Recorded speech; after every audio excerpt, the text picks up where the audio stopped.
And we are live. Hello, everybody, who's probably going to be here watching this later. We are here to talk about The Knife of Never Letting Go by Patrick Ness. My cover is a little darker, so probably can't see that very well. This month we have Charlotte joining us, so that's exciting. And yeah, that's pretty much it. Who wants to tell a bit about what this book was about? Well, obviously, it's quite a story for those of you that have read it. It's about a boy named Todd, and he's living in a new world, and there are only men, and every man can hear each other's thoughts, and even animals. So it's quite a psychedelic world, I would say. Samuel. Yep. Mom, he's upstairs. Alright. Yeah, it's a very interesting, point in the story that you start off and you're given this information with the first sentence, like listening to a dog's talking, and you're like, wait, what? Poo, Kind of. poo. Yes, Manchi is quite the character. You were correct. He's probably my favorite character in the book, though. Yeah, same for me. Yeah. He's amazing. You have to take a break. I need you to get groceries. You guys keep talking about this. I have to go and help my family with something, unfortunately. I will be a few minutes. I'll be back. Okay. So you guys can talk. I'll catch up later. Yeah, that's good. Charlotte, how did you feel about Todd as a main character? Well, I read this about a year ago, and I did try to reread it, but I didn't do it in time. So, I didn't like him for most of it, I don't think. But I think towards the end, I kind of started to realise why he was the way he was, because of the way he was brought up. I think it would be quite hard to be a likeable character if you were brought up by those kinds of people, so... Yeah, I had a bit of a problem with him at first. I don't know exactly why, but he annoyed me so often. I can't even exactly pinpoint why, but... I think he's quite stubborn. Yeah, to the point of being stupid. So. Very naive, very. But then, I think you've got to... He's 12. Yeah. So... It's quite young, really. Because in general, when you read a YA book or a dystopian type of book or whatever, they are a bit older, like maybe 16 or something. Yeah. So I had to remind myself each and every time Tom did something stupid, I was like, okay, he's 12. He's 12. Yet even then, I often forgot it. Yeah, but then I was thinking of Harry Potter, and they were like 11 in their first one, and they weren't that stupid. So I don't know. Yeah, it's probably something with his upbringing and stuff. Yeah. It was so annoying. And maybe it's like, because obviously he was brought up by, was it Ben and Cillian? I think. Gillian, I think. Gillian, or something like that. They seemed like the only decent people in Prentisstown. So if he's been surrounded by all these psychotic people his whole life and listening to all the thoughts of men as well, it must be quite... He wouldn't know the truth about anything, so him being stubborn is probably the best thing, like in his upbringing kind of thing. I think so too. Rebecca? Yes, I'm back. We've just been talking about Todd and how we both actually kind of don't really like him all that much as a main character. Really? Now that is interesting, because at the start of the story, I detested Todd's character. I think it's because he's constantly being quite abusive to Manchi. The dog can't help it if it has to go to the bathroom. Can't help it.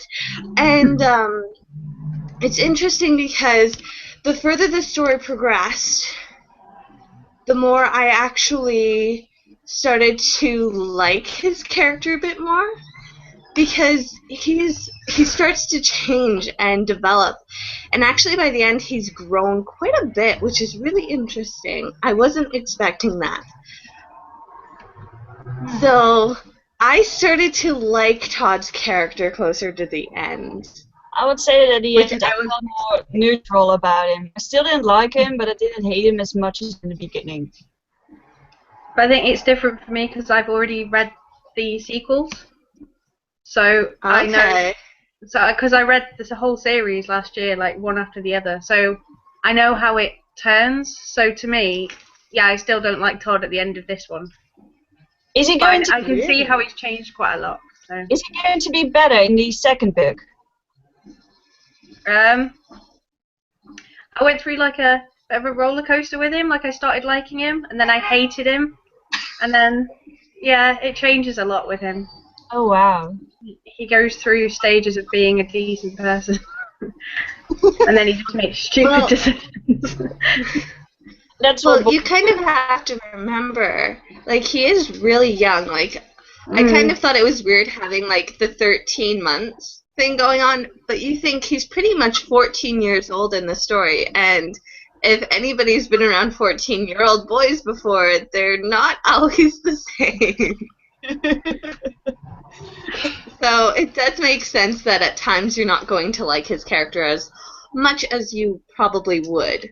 Yeah. But, you know, our other main character, Viola, in the beginning I felt really frustrated with her, especially when you find out that she can actually talk. I was even more frustrated with her. I was like, why didn't you start to speak earlier? Woman, please, come on. It's not that difficult. Yeah, I can see that. I was trying to figure out, like, why she wasn't talking. Like, had she had, like, a reverse effect to the noise? I was thinking, like, did it take away, like, all of her abilities to communicate vocally? I think it would be pretty scary if you came across someone that you could hear their thoughts. So, because obviously they're saying one thing and thinking another, and I don't think you would know what to say, would you? No, maybe not. I don't know. At some point when Todd is like, what should we do? And are you fine? Are you okay? She could at least maybe said, I'm fine, or she's probably not. But when she finally started to talk, I really started to like Viola. But in the beginning, I was just so frustrated with her. And see that, you know, they say that dogs can feel stuff, and you know that meant she likes Viola. So at least I started to guess that she is a good person, but I was like, oh, come on, woman, I want to hear your thoughts. Not helping. But it's also understand. Oh, sorry. Go ahead. I was going to say you will like the sequels more then if you like Viola, because I don't know whether you know that the first book is from Todd's point of view. Yeah. Yes. And the second one has dual narrative. Ooh. So you I get didn't know to see that. Viola quite a lot. You know, at the end of my Knife of Never Letting Go edition, there was this bonus story that was about how Viola got from the spaceship onto New World and what she went through. And I really liked the point of view. Oh, that's yeah, I think cool. I read it as a separate novella thing. Yeah. Yeah. It was quite interesting. Oh, sorry. I was actually pretty excited with regards to Viola's character when we got further along. Like, yes, I got really excited when she was able to talk, because as I said, I thought maybe it had like a reverse effect with her. But it's understandable why she wouldn't talk, because she explains what Aaron did, like, with her. Like, he just kept following her and yelling vocally, and his voice, like, his noise was yelling at her as well. And, like, anybody who's landed somewhere, had the traumatic experience she did with her parents dying, now has someone, like, getting mad at her all the time, constantly. Like, it's kind of understandable why she didn't talk right away. Yeah, but I think Aaron would have my liking. I think Aaron would have that effect on most people, wouldn't they, though? Because he is a bit... I would cry and not say a word and just hope he would kill me quickly. But I think the first time you meet him, even then, he's not a nice person, is he? Yeah, he beats Todd first time, right? Yeah, I think it's when he's going to the swamp. Yeah, to pick some apples or something. Yeah. Yeah. And he's just shouting religious stuff at him. Yeah. And it's really scary. I find it really scary. But... Yeah. He also punched him. He also punched Todd. So. And he's like, watch what you're thinking. They're ever going to make a movie out of this book? Can you imagine first meeting Aaron just being this scary dude and then slowly, getting bitten by crocodiles and his face being teared up and stuff? You'll be so creepy on screen. Wow. I'm wondering how they're going to do this, because I know that Chaos Walking is, like, the film rights have been bought, but nothing else has been done with it. And I'm kind of nervous to see how they're going to do it, because I don't know if it's going to be done as well as the book did. No, I don't think they could do it. You know how there's those pages of, like, the scribbly writing, and I can't find one now. Like, those ones. Oh, yeah, right. Yeah. So I don't know how they're going to do that in a film, because, like, when you're reading that's quite, like, overwhelming, and, like, you get the feeling of it, as well as being able to read it. But in the film, I don't think they're going to be able to do that in a way that would make sense. Yeah, because then you would probably hear the sound, but you also need to hear Todd's thoughts and what he's thinking or what he's saying or whatever. Yeah. I think it might be, like, way too much to make any sense of it. See, I was thinking, like, if the only way I could, like, visibly see something going on with them turning it into a movie, and it would probably be really, really confusing, but it would be to put, like, the man's thoughts into, like, words on the screen and do it that way instead. Like, you don't actually hear their thoughts, you just see their thoughts, but I still don't think that would work. No, because you probably will be missing some sort of experience, because obviously Todd is explaining how overwhelming it can sometimes be, and I think that if you only put it on screen in words and you can still hear Todd thinking, it will be not overwhelming enough, I guess. Because the whole point with those pages were to show you how overwhelming it was to hear their thoughts. And I think the other thing is the fact that their thoughts, like, the writing changes for all the different people. When you look at those pages, like, it's not just one style of writing. You'll notice that there's different kinds of, like, the styles used to write all of the words for different people. And it just really gives that overwhelming sense of what is going on here. Yeah. I found it really interesting to add in the book. I think it was a great addition. You can definitely, like, almost feel the way Todd is feeling with all those thoughts around him, especially when they turn more aggressive, like with Aaron's thoughts. I think that was a great addition. And the coward one near the end, I think. There was, like, a page where he was just getting called a coward.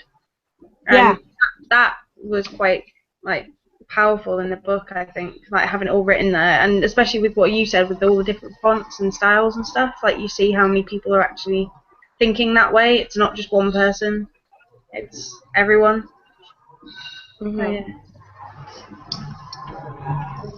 the way, I just want to mention hello, Keisha. She commented and said Manchi was the best, he was a good dog, and then she put hello. So, yes, Manchi was the best. I had a bit of, like, a moment when his time came.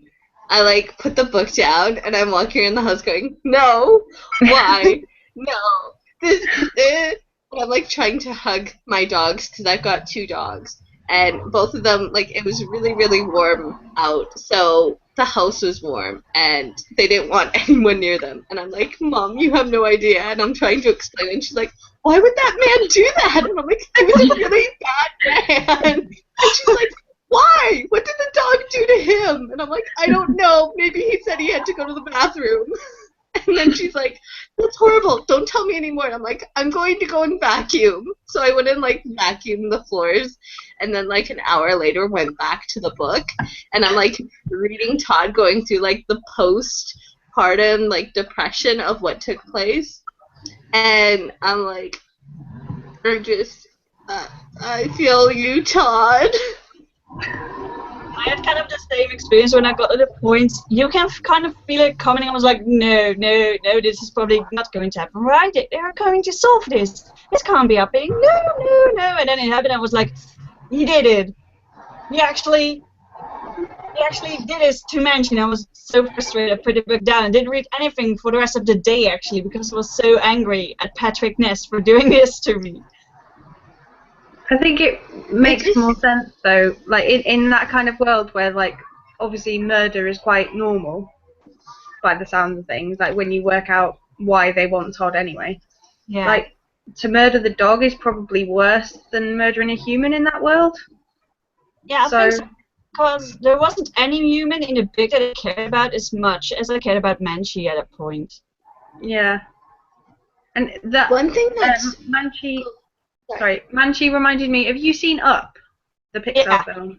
Yeah, The dog in definitely. that. And especially when he started chasing squirrels. Yeah. It was Doug from Up to me. So it's like the cutest talking dog ever. So to me, Manchi was that. So I kind of thought him in the same way as that dog. I imagined him to look that kind of way. yeah, I did too. One thing that was interesting with regards to Manchi's character is when you hear how Todd ended up getting Manchi. He got him the previous year for his birthday, so you realize that the dog is just over a year old.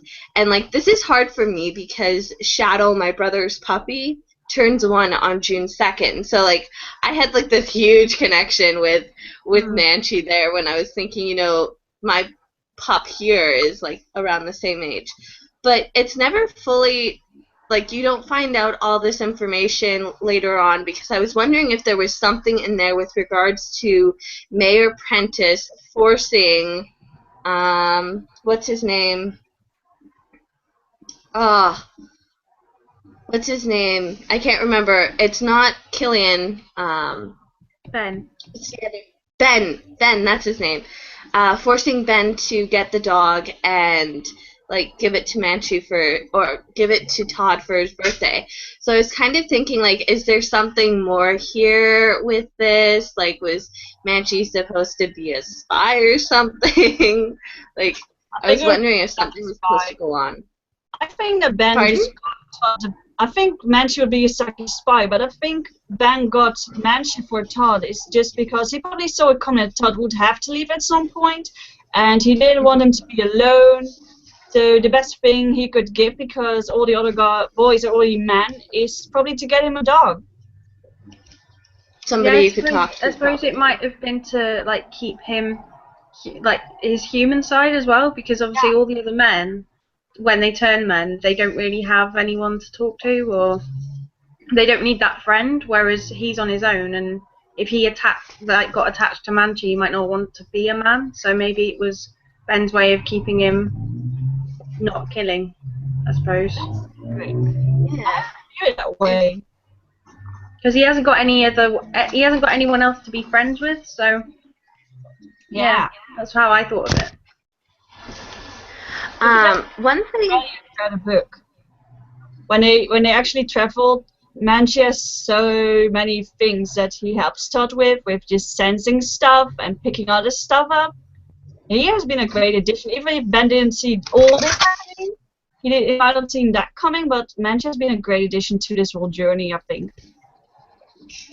Mm-hmm. I think he really gave the push, like, with what happened to him, like, especially because of how vicious the event is for Manchi. I feel like his death really pushed Todd to actually, like, going the distance. Excuse the Disney reference. Yeah. I can see why you're thinking that. Like, I feel like his death wasn't a waste. Like, although I feel like he had such a long life he could have lived. I feel like there was a really strong point right there, and I feel like Patrick Ness really made a statement there, because Todd was basically at the point of wanting to give up, and Todd was really sick. Like, when he was, like, throwing up that green goop, I was like, this is not good. Like, is he turning part alien or something? Like, this isn't good. He's probably just gonna give up. I would have liked to see more speckle in the book, as you're mentioning it. I would love to see more of them. I'm not saying anything. That's enough, I know enough.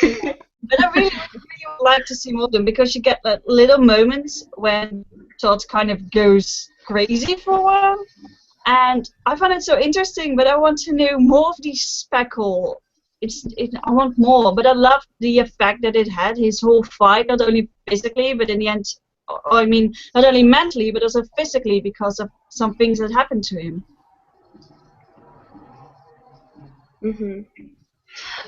Just going back a bit, because I know we've kind of gone through different parts of the story, I wanted to mention with regards to the way that the book is written. It's a very unique style. It's one that I haven't read before, and I actually wrote down, because I thought this was so interesting. The writing of the story really reflects Todd's uneducated thoughts with how he spells certain words and how he speaks. But it is also written as if it's a stream of consciousness. It's all in Todd's head. Yeah, you know, when I first started this book, obviously I'm not a native English speaker, so when I was first reading it, I was like, wait, am I just stupid, or should I write this word differently? And I was really confused at the beginning. I was like, have I done this thing all those years wrong? Am I this stupid? Why did I notice it? And then I was like, wait, it's not me, it's Todd. I think for me, like, I get really like OCD about spelling mistakes. So to me, when I started this book, it just I was like, no, it's spelt wrong, it's spelt wrong. And then until I realised that he couldn't read and write, I was like, right, that's fine. Like, I got into it, and that was fine. But at first, I found it really difficult to read, just because of that, like, they jump out so much. So yeah. But See, with you saying that, with you mentioning that, that kind of makes me laugh, because I'm one of those people, when I read something and it's like a published work, I think, you know what, like, if this is published through a publishing company, like it's not self-published, then they've had someone edit this, so you shouldn't have any spelling errors. But when I went into reading The Knife of Never Letting Go, the spelling mistakes, like, they caught me off guard at first, but they didn't really, and I was just kind of like, okay, this is reflective of Todd's character. For some reason, this is how he writes, and this is how he talks, and this is how he would spell if he had to spell. But it didn't actually frustrate me, which was weird, because usually spelling mistakes do. I think with me, what it was is, like, you know how some of them are like phonetic, like some of the words he says, you can see his logic behind it. But then he spells some words right that you would expect him not to be able to spell, which is why I thought it was a bit odd at first, because he can spell some things, but he can't spell everything. So it's like he must know to a certain extent how to spell, because otherwise it would be all wrong. Wasn't he still in school before the mayor burned all the books? Yeah, I think so he would have some. Years or something, I think. But, you know, Ben also taught him some, or at least he wanted to teach him how to read and write, but then the mayor found out and he couldn't do it anymore. So he does have some where he'd be able to, but not all. Like, even as kids, I think, if you remember back to learning, like, you'd maybe find some words easier than others to learn to read or to write. So I think that's the thing. But I understand where you're coming from, Charlotte, because there were a couple words where I was like, you shouldn't be able to do that one, right? Yeah, like, especially the longer words. Like, I just didn't understand how he couldn't say. I think it was, like, especially he always says wrong. Like, he always spelt it wrong. But then, like, language he could spell right, and, like, that's obviously a harder spelling to me. So I don't. He could spell some, like, really easy words, obviously, but you could also spell like just the ones that I don't think Patrick Ness wanted to change. I don't know. It was a bit odd at first, but yeah. I think there's also some. Oh, sorry. Oh, sorry.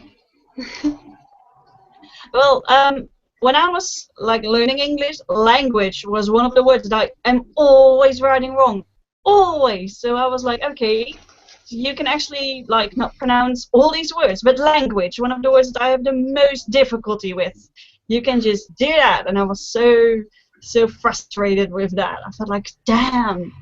I think it would be a little bit different though, because obviously you have your first language and then you're learning another language, whereas Todd, that's his first language. So, Yeah. like maybe he's just seen that word around school, or like it wouldn't be too bad. Because language is, I don't know. I think maybe he would have been taught that one. But some of them, like he can't spell because, and he says "cuz" all the time. That started bugging me after a while. Because I don't know. You just wanted to get like some pencil and write down every letter that he has to put in and change it all. Change it. It does help though, the story, and especially now I've read all the series. Like that spelling thing is quite important to the series, I think. So yeah, I'm not going to say anything else. Damn you! Rebecca, I don't know about you, but now I really want to pick up the ask and the answer. Here's the thing. What's interesting is at the end of the book, it was a very suspenseful moment, and I really liked that the author did it that way because in my mind, every single trilogy or series you read, at the end of the book, everything is bright-eyed and bushy-tailed and rosy-colored glasses at the end, and it's like, yay, a break! And you know what I'm talking about, The Maze Runner. Yeah. But, sorry, for those of you, I maybe just gave a spoiler for The Maze Runner. I'm sorry. I haven't read it yet. Sorry! It's okay. But at this one, the end of it, it was so reflective and so realistic of that moment because it's so suspenseful at the end. You're like, oh my word, like there's no way this is how it's gonna end because he doesn't get a break. And even though I'm really curious what happens in the next book, I kind of want to wait a bit before I read it because I feel like if I wait a little bit more, you know the saying like good things come to those who wait. I have a feeling that the second book is just gonna kind of like be even better, considering the fact that now I know it's from dual perspective. I would say though that it does carry on literally from that sentence, so don't leave it too long because you might forget. So because I read them pretty much like I read Knife and Never Letting Go and then a book in between and then the second one, and then like a book in between and then the third one, and it meant that I didn't forget how the first one ended, so I was okay going on to the second one. But I think if you left it too long, I think it'd be quite difficult to get back into it in a way. But the way it ends, like I did notice like there was a little bit of it's kind of like a cliffhanger, but at the end of every chapter there was like a mini cliffhanger, and I think that's like a lot of the time that was like what pushed me to read it more, because I'd be like, oh, I'll just read one more chapter, and then it'd end in a cliffhanger, and be like, okay, I've got to read the next chapter now because otherwise I won't sleep. See, I got like really weird. I started finishing like in the middle of chapters. Mm-hmm. That's where I finish. I don't know if other people do this, but I can finish even like mid-sentence at times, which is really weird. But I'd like finish at the middle of the chapter or like a few pages into the chapter and be like, okay, I'm gonna just take a break now.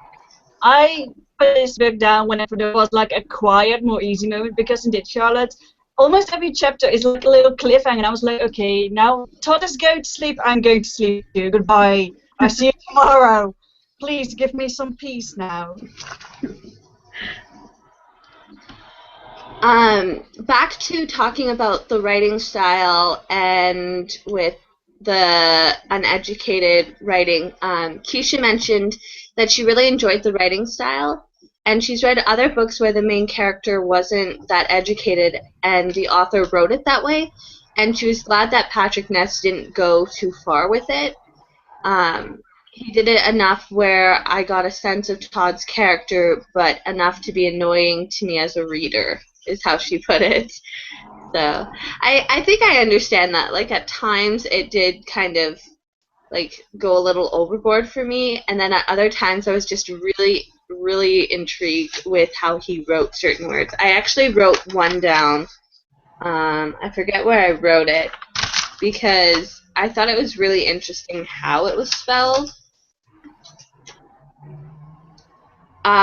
Protect. He wrote protect, and it was like P-R-U-H-T-E-K-T, protect. So. That was actually one of the words that I had to read like 2 or 3 times before I finally got what it meant. Yeah, but that's what I mean. If you can spell like language. Sorry about the motorbikes outside my window. If you can spell like longer words, like protect isn't that difficult. Like, I can understand putting the K in there maybe.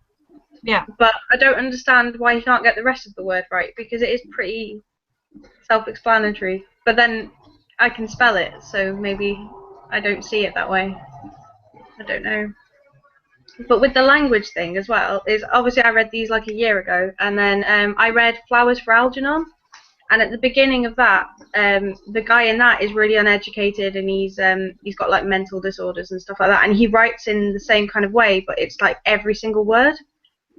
And I think reading this after that would have been easy compared to that, because that was so different. So like I think Patrick Ness did a good job of making it like still accessible, but like still getting it across quite well, I think.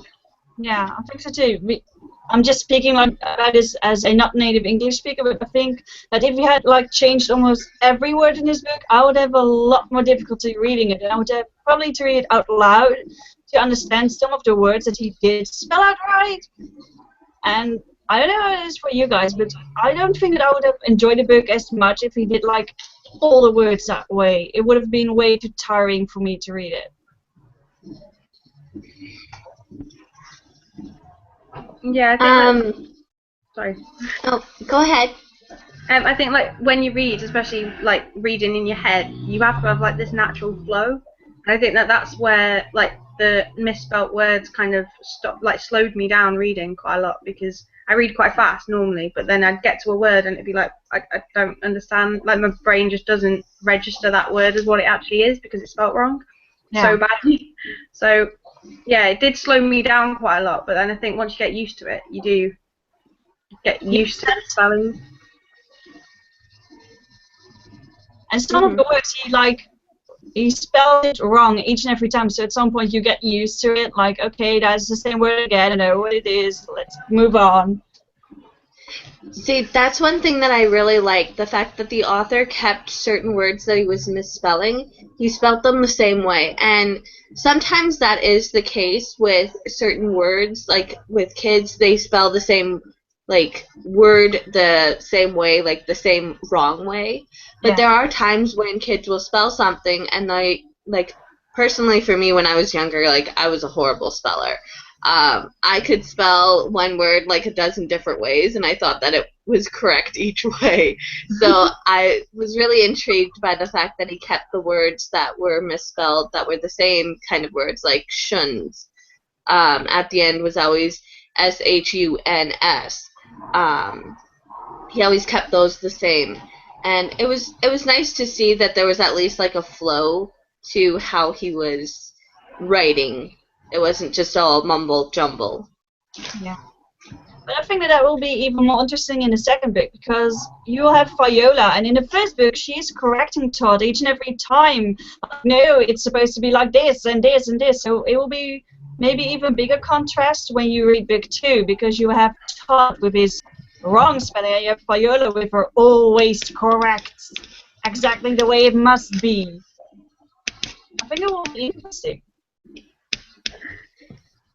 I'm actually pretty interested with Viola's point of view, because throughout most of this book, Todd is always talking about her presence, because it's complete silence, like it's basically like a neutral zone.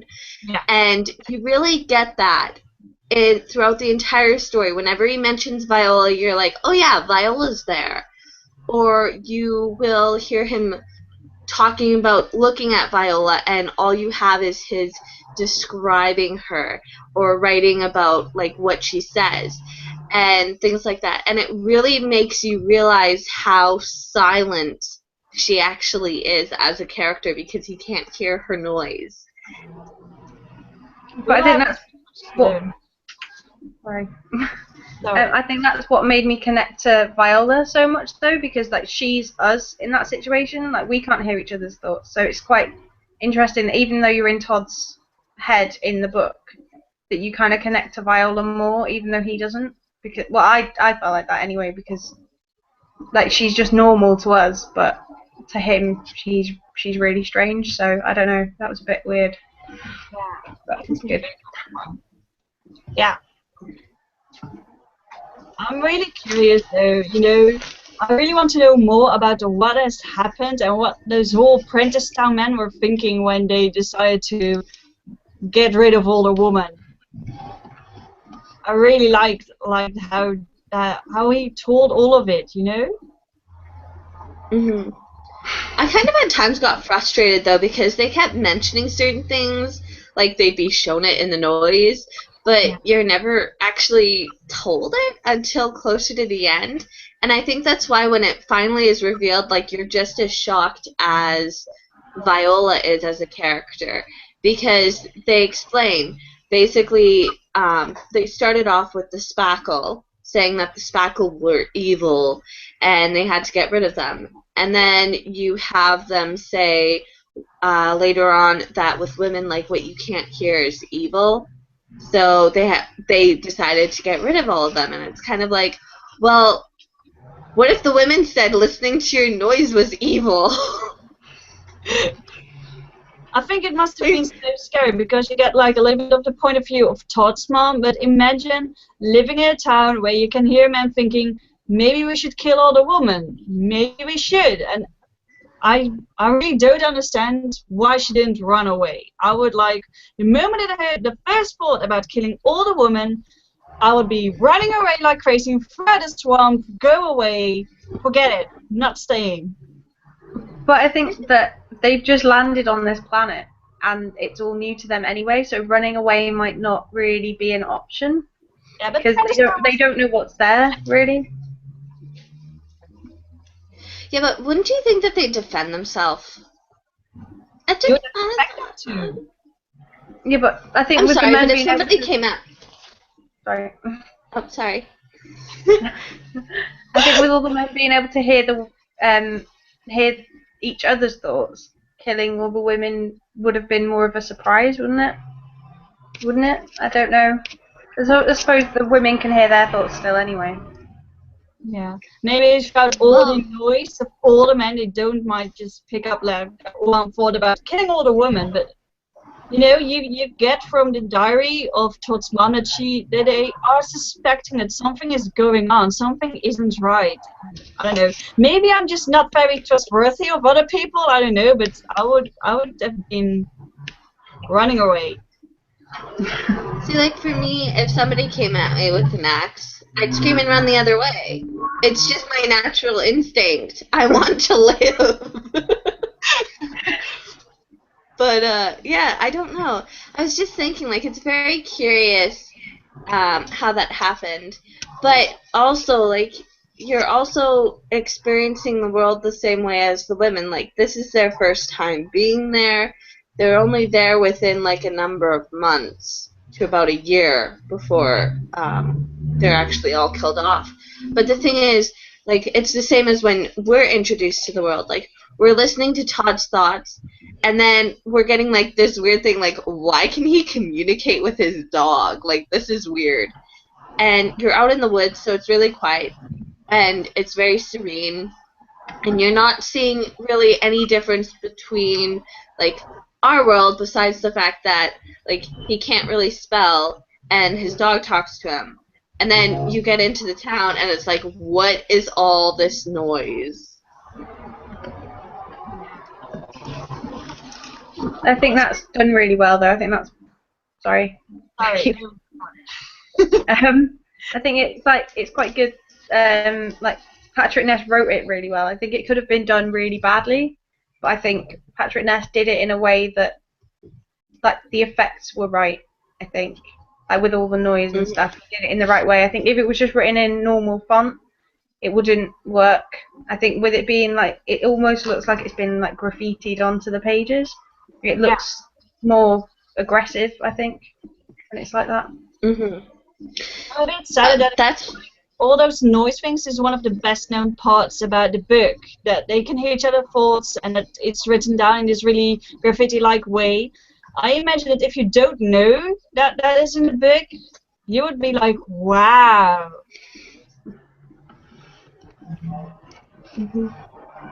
That's the thing, like, I was really impressed with how he introduced us to the world, because there are different things in the story that literally, like I state, it just catches your breath because it's such a impactful moment or introduction to something, or it's suspenseful, like being introduced to Prentice Town for the first time, like it's just overwhelming to you. And it's the same thing at the end, like it's just overwhelming that this is happening, like this, you get the same feeling that Todd does, this can't be happening. I really like it. At some point you get to meet like don't live in Prentice Town, like Wilf, the man with the car that he meets at some point along the road. I really like that you also get to meet like the normal guys that aren't from Prentice Town, that didn't fled away from Prentice Town, like the other guy in, what was it, Far Branch or something? I liked Wilf a lot. I like the fact that he states in the book, nobody listens to Wilf, but when they do, everybody listens. Yeah. And Wilf's character, I really hope that Wilf isn't dead, because we don't hear any more about his character in this one. But I feel like there's something else going on with Wilf's character. I think like he could almost take on Mayor Prentice. Yeah, he seems so powerful. I don't know why, because he really doesn't do anything special except for like moving a whole city or town or a whole group of people at least. But he seems so like he's more than you first see. I see your face, Charlotte. Do you have something to say? I'm not saying anything. No. I know that this is more like, it's only in one part of the book, but I wrote it down because it just kind of made me laugh. The caser. I think that's how you pronounce it. It's that weird-shaped bird. All I kept picturing in my head when Todd was describing it or talking about it or wondering if there were more in existence or if they all were dead was Big Bird off of Sesame Street. That's all I kept picturing. Like I was just like, is it yellow? Could you tell us what color it is? Because if so, we found Big Bird. Did you know that the Dutch Big Bird is actually blue? Really? Yeah, he's like sky blue. He's very, very, very blue. I'm gonna have to search that now. He's still yellow. Well, we Dutch must be different. You always want to be standing out more than ours. Special. Yeah. Now I have never seen a villain as powerful as the Mayor Prentice, because you do not meet him or hear him talk until the last page of the book. You do not actually see him. You do not meet him. You're not told about him. Well, you are told about him, but not like distinctly told about him. And every single time I heard, or I should say read the word mayor, the mayor, or Mayor Prentice, I was just like worried. I was like, where is he? Go, run, quick. Because I was already scared of him. It kind of reminded me of, I keep mentioning Harry Potter, but you know in Harry Potter they have like he who must not be named, and it's like the whatchamacallit, they like his like presence is throughout the book, but his reputation is what scares you. And I think it might be the same with Mayor Apprentice. Like, it's his reputation and like what they say about him, or just the small thoughts about him that kind of make you worried about it. So when he does actually come up and he is that evil, it's like it is really scary to me. Like he's probably one of the worst villains, I think. He kind of reminded me of President Snow in the same way that he isn't there for most of the book, but you notice his presence throughout little things that are happening. I consider those kind of evil characters to be the scariest, just because you know that they aren't there, but they are so scary and so creepy that they can like have this influence throughout the whole book without being there.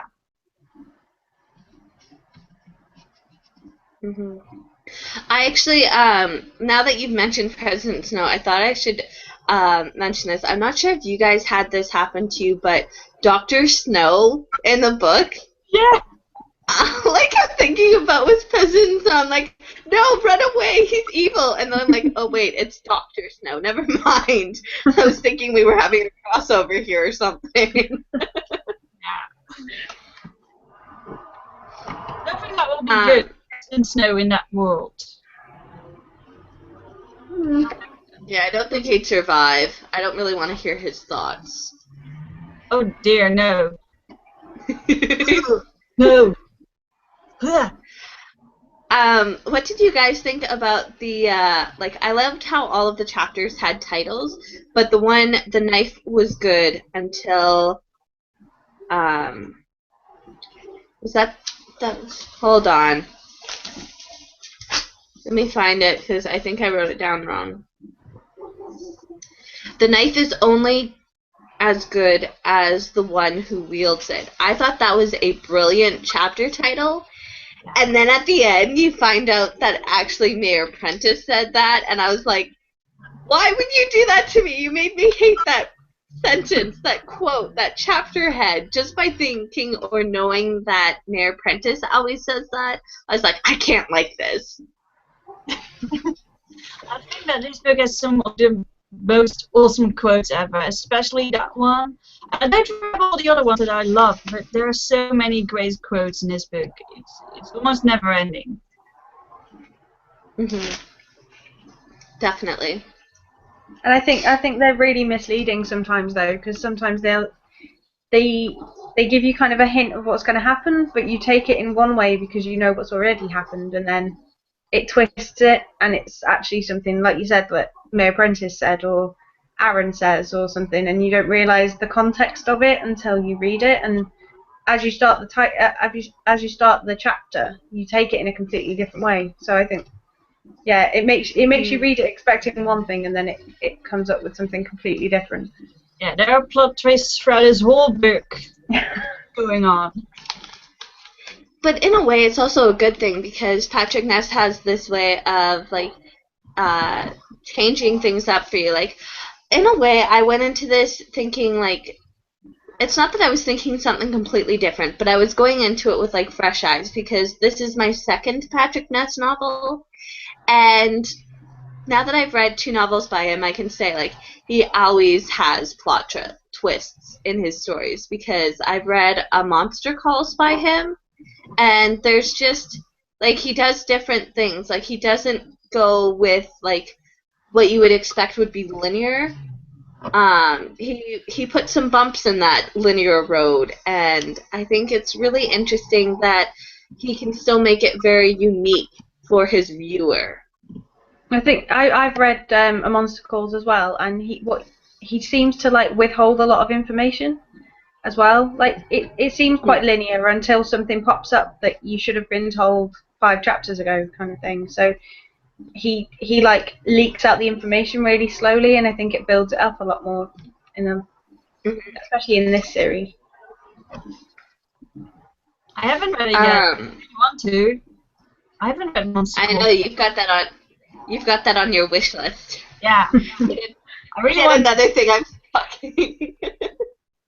Yeah, definitely read the illustrated one, I'd say, though. Yeah, I want that. Oh, yeah, they published it as, like, an adult novel. Did they take the illustrations out? Yeah, they've taken all the illustrations out, and it's just like a normal-sized book. What? It is in the UK, anyway. It's just, I don't know how the American copy is, but for the, like, the normal paperback, it's just normal size book, whereas the illustrated one's like square almost. Mm-hmm. And that's the one I got that out of the library, and that the illustrations help a lot with that story anyway. Yeah, I don't know if it'll come across as powerful because, like, yes, the illustrations are a little darker, but it plays into the story. I actually, like, when I did my review, I showed, like, specifically one illustrated picture of it because I was like, this is just, wow. It's just really an intense picture for the book. When Todd kills the spackle, and, like, I even wrote the page down, page 274. In that moment, I felt, like, real hatred for Todd's character because I agreed with Viola. That's exactly, like, word for word what I put down. When he kills, like, I believe it's, for me, it's the top of the page because he's, like, looking at Viola, I do believe, and she's just, like, shaking and scared of him and everything. And he's, like, reliving what's going on, like, after that. But in that moment when he killed him and he's, like, breathing over him with the knife in, like, his chest, I was just like, I hate you. Like, he was so defenseless. Like, you were misreading the situation. Yeah. I had exactly the same thing. I hated Todd so much at the point. It was just like, throughout the whole part, it was like, stop it, you idiot! Stop, don't, stop it right now. And he didn't. And I understand why he didn't, because he has learned that this spackle has killed all the women and that they are evil and all that kind of stuff. But really, they are really defenseless, and he won't see that. I think the way it's written as well helps with that panic, though, because it's all broken sentences for all of that section. Like, especially near the end when he's, like, falling on him with the knife. It's, like, it's all broken off. So you don't actually know what's going to go on, because it's almost like they've chopped off half the sentences in that bit. Yeah. So it's just horrible when it actually happens. Adrenaline rush while reading it. I felt really like, wow, let's go, wow. But I was happy when it was done, because it was also really, really, really frustrating with Todd.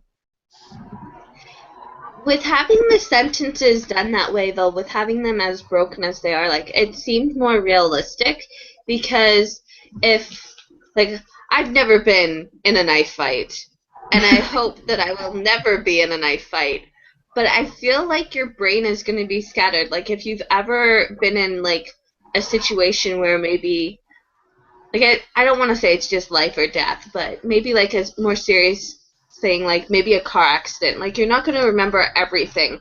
Like, it's going to come in, like, sentences to you. Like, I've been in a car accident. I was in one when I was younger, and I don't remember, like I could probably tell you sentence for sentence what happened, but I couldn't make, like, paragraphs out of them, because, like, it's just, when it happens, it's like the car hit once, the car hit twice, the car hit both doors, like, that kind of thing.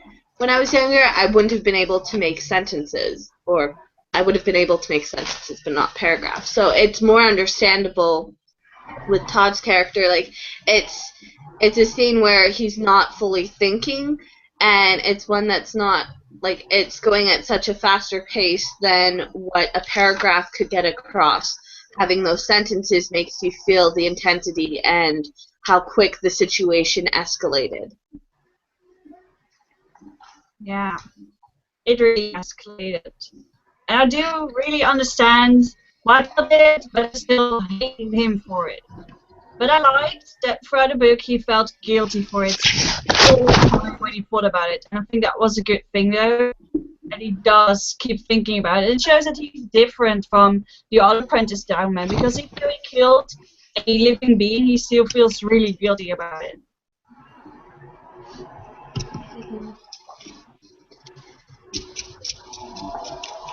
When Manchi pawed the bandage off of his eye and he squints at Todd, I was like, it seems a little too humanistic. Is that the word I'm looking for? Seems a little too human for Todd to have done. Not Todd, Manchi. I'm mixing up the character names. It seemed too, like, human, because it's like he pawed it off his eye, and then he, like, squints at Todd, and I was like, that just, seemed a little too human style. Yeah, but they can I've never. communicate with each other, you know, with sayings and thoughts. They can understand each other much better than we can understand our dogs in this world. So maybe it's possible that dogs also learn a bit more from humans, for instance, with squinting and putting up bandages, apparently. And are they? Yeah. Is it a normal dog or is it native to the planet? Don't know. Don't Because you? you don't. I mean, that it's a dog to them, but it might be like a more evolved version of a dog, or because obviously they can hear each other's thoughts as well. I mean, his thoughts are quite dog-like, I suppose, if you know what a dog. Don't know. Like, but I don't know. But yeah. But I can imagine that like maybe it isn't an Earth dog. Maybe it's a New World dog. Space dog. It sounds really intriguing to imagine that. I wonder how he would look, because I still imagine him as dog from Up. But if he's a space dog, then I don't even know how he's supposed to look. I just think because they do obviously. He describes that bird at some point, and that's so different to like Earth birds. And then you've got the spackle that are on that world as well. It's like, where would they have got the dog if it wasn't from that world? Yeah. They've been there for so long. Like it would have had to be native to that world, unless they brought dogs with them from Earth. I just think They might have, because remember, like, one person has to be awake, like a caretaker. There's a group of people who are caretakers on the ship. So they could have brought dogs that just kept breeding together over how many ever years it took to get there. maybe. I don't know, though. I don't think you'd want to confine a dog to a ship for that amount of years, because even traveling with a dog, you have to, like, make frequent bathroom breaks for them, the same as with humans. I don't know how that would actually work. But they also have sheep. And I think that sheep are probably easier to take with you on such a big ship. Mm-hmm. Now I'm wondering if there are still sheep like the way we have sheep, or if there are like weird New World purple sheep or something. No, I don't think they would have changed too much, because I can't remember how long they've been there, like how long the Prentice Town people have been on that planet, but they must have been there quite a while, and like the sheep probably wouldn't have changed that much. Whereas if you've only got one dog, where did they get one dog from? Because usually you'd have to have the parent dogs as well, wouldn't you? I've been wondering throughout this whole book. At the beginning, at least, I was wondering, and that's probably why I didn't really trust the whole thing about all the women being dead. I was like, well, if all the women are dead, how can there still be sheep? Like new sheep. Why did the female sheep die? Why are there new dogs? Why did the female dogs die? So at the beginning, I was already kind of like, why only human females die and other animals don't? One thing that's interesting. Yeah, I didn't think about that either, like, with regards to the animals. Like, I was thinking, like, there was, like, a strict difference between, like, the humans and the animals. But the thing is, don't forget, like, with getting the story completely told through Todd's point of view, we're not getting all this other surrounding information, like, from an adult or from somebody who is maybe already a man. And that's different. That changes your opinion on things, because Todd isn't the most trustworthy, because Todd still has, like, I'm going to just say his hormones are off somewhere, because at one moment he can be calm, the next moment he's, like, stabbing the spackles, so. Yeah. Not the most trustworthy person, because he doesn't know a lot, and you find that out really soon in the book, that he only knows what he's been told or he's seen. Yeah, but I think that would be really interesting in the second book, because then you have Todd, who has known, like, his version of New World, and he's discovering the real version of New World, and you have Viola, who doesn't really know anything about this world, and she's going to discover it with him. See, that's an interesting thing as well, though, with Viola's character, because, like, you watch her experiencing things in the world because she's grown up on a ship. Like, she hasn't seen, like, she's been confined to a spaceship her entire life. And you really experience her shock and her not knowing things about, like, the world when she says, when they see the cemetery, and she goes and mentions to him, is that even sanitary? With regards to, like, burying the bodies. Because they just, like, I think she says they burn them on the ship. Yeah. But the thing is, that's another thing with cemetery. That was another word that I thought, like, the only difference with the spelling is, like, it's an S, not a C.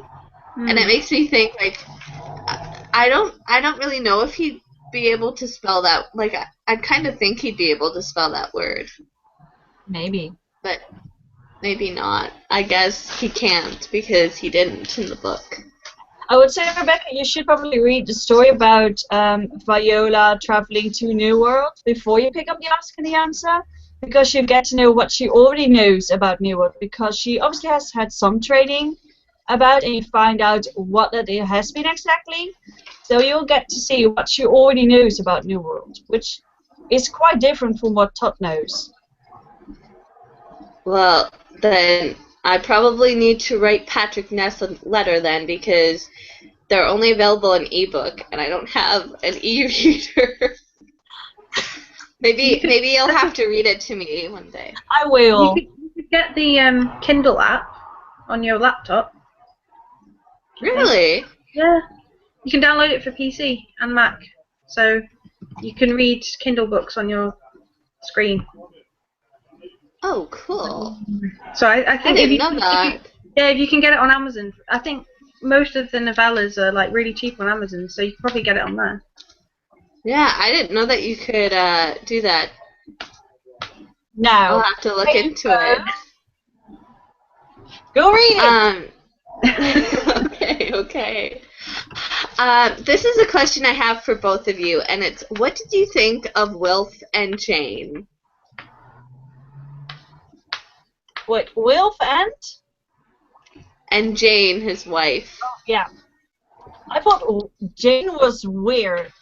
Like, Wilf is different, he's special, and Jane is like, I don't know what to think about you. I think you might become a serial killer or some other form of a psychopath at some point in your life. But maybe they're a really cute couple. We don't know. I don't really trust her. Charlotte? I don't know about Jane at all. I like Will. I think he's an interesting character because, like, I think you said earlier, like, you don't really know at that point in this book, like, what his role's going to be and if he's going to be in the story anymore, but he feels like he should be. So I think he seems quite grounded compared to most of the other characters, especially the male characters in the book. He seems quite normal. So I liked Will. I think it's like that little bit of hope for the men of the planet kind of thing. I actually liked Jane's character. And I'm going to explain that before you go, why do you like that crazy girl? The way that she was staring at Todd, okay, and she was kind of in a way reading him, like prodding him and things like that, for his noise. I'm still thinking she's a stalker and a psychopath, but continue on. What did you like about it? I think she knows more than she's letting on to. I think she's someone who has experienced a lot, and I think with her staring at Todd so long, I think she was just, in a way, like, I feel like Wilf and Jane maybe had kids or something, and they may have died, or they may have grown up and moved on, and I feel like Jane is that mother figure. Nope, still thinking about her as a psychopath. Still doing. I'm actually hopeful. I don't want to hear anything spoilery, but I'm hopeful that Jane is in the later books. I don't think she is, but I wish that she will be. because all that you've got to do is look at Charlotte's face and you will get your No, answer. I'm just gonna smile on all of them now. Okay. None of it is spoilers. I'm not saying anything. But you need to read because yeah. Go on, book 2. I need. The ending was You know what? such a cliffhanger. I don't mean to cut you guys off, but I wanted to mention one of Keisha's recent comments. She put, by the end of the book, I was glad I was alone because I was just stunned and I couldn't believe the town gave up without a fight. I know the mayor's reputation was bad, but come on, people. I'm the same way. That was what was going on with me. I was like, are you kidding me? What is wrong with you people? But you know, if you look at it, he has killed, you don't know how many people at Far Branch. And there are already so many people running away from him. So I guess that if you are the mayor of a city, you know that this guy's coming, you have to pick. I'm going to fight, probably lose my people, or I'm going to run away and try to save as many of them as I can. What would you do? Knowing that he has guns and all that kind of stuff, and that more and more people are joining his army, and don't forget that there's this whole rumor going around that he has thousands of men with him. Well, if I was in that situation, and I show up in a town where I'm hoping to get safety, and I arrive there to find out that the town has just given up, I'll be pissed. This is what I would be doing to the town. Cowards. All of you are cowards. You hear me? At least fight. You are gonna at least know that you have put up a fight. Because, seriously. Yeah, how are you gonna... Imagine if you are a mom and you have kids, and you know that if you're going to run away now, you might survive. And know that if you're going to stay, it might get you and your kids. I would try to save myself first. Maybe I'm selfish, but I would try to save my family first. And exactly. Try with a plan, buy more time, and get a better plan about beating these horrible people. But first, I would try to get to safety. Why not go back to one of the towns that he's already burned?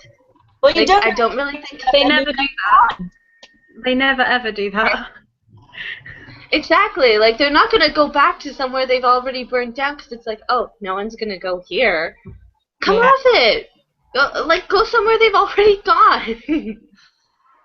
I think it's just a very tough situation. If I were the mayor of Haven, I would send all the poor and sick and people that aren't able to fight away, and then come up with a great master plan and put thousands of traps because they know they're coming. Haven knows your army is coming. I would put on some traps or something. See, this would probably be really mean, but I'd look for people who have the contagious diseases, and I'd be all right, run out there, go and defend. Already, go kill yourself or something good. Now you still can. I feel bad thinking it, but seriously, you need to be strategic. Plan. I never knew you were this way. Charlotte, what would you do? If you were the mayor of this Haven town, what would you do? I'd probably run. But then I am a bit of a coward. I'd rather be safe, to be honest. But I think it depends, because I think if you lived in that area, you'd know other places around that area to go to. So I'm not sure. I think I'd probably go to another safe place somewhere else. Because I think his army is so big that there's no way of beating them anyway, I don't think. Yeah. And I think as well, play dead. I would run away until they all die of old age.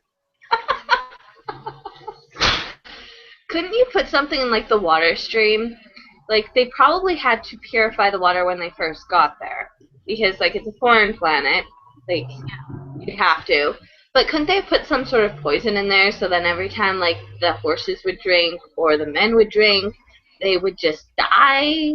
Yeah, but there might be people that don't know this, and so in a sense will die, or maybe they have a spy somewhere, and the spy will know, and then they will die. I think there are too many risks to that plan to really be successful.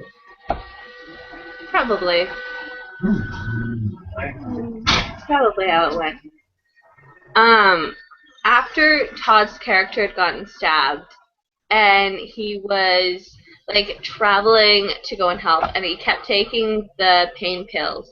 I was like thinking that he had overdosed on the pills because he's like seeing all of these errands and all of these violas, and then he's seeing this weird boy that looks like him, and I'm like, is this just like in his mind, or is the boy like actually real? Yeah. I don't know. I don't know. No, can't tell you this. I was really confused by that, but I think that it was a figment of his imagination because he's like, you can't leave me. So That it's probably like a result of this spackle, because if I look at the painkillers I take if I get a headache, I never will have anywhere. I won't see things because of that. I will probably, when I OD, I will probably pass out and die, but I won't see like little kids running around and stuff. you hope. I hope, because I would scream at them like, go away! I'm having a headache! Shoot! But I don't know. I think it's a result of the speckle blood. But wouldn't it have been an interesting idea if Todd would have died because of overdosing? I think it would have been interesting because we still had like half the book told from his point of view. How is that going to happen? Ghost. Yeah, that would have played very interestingly.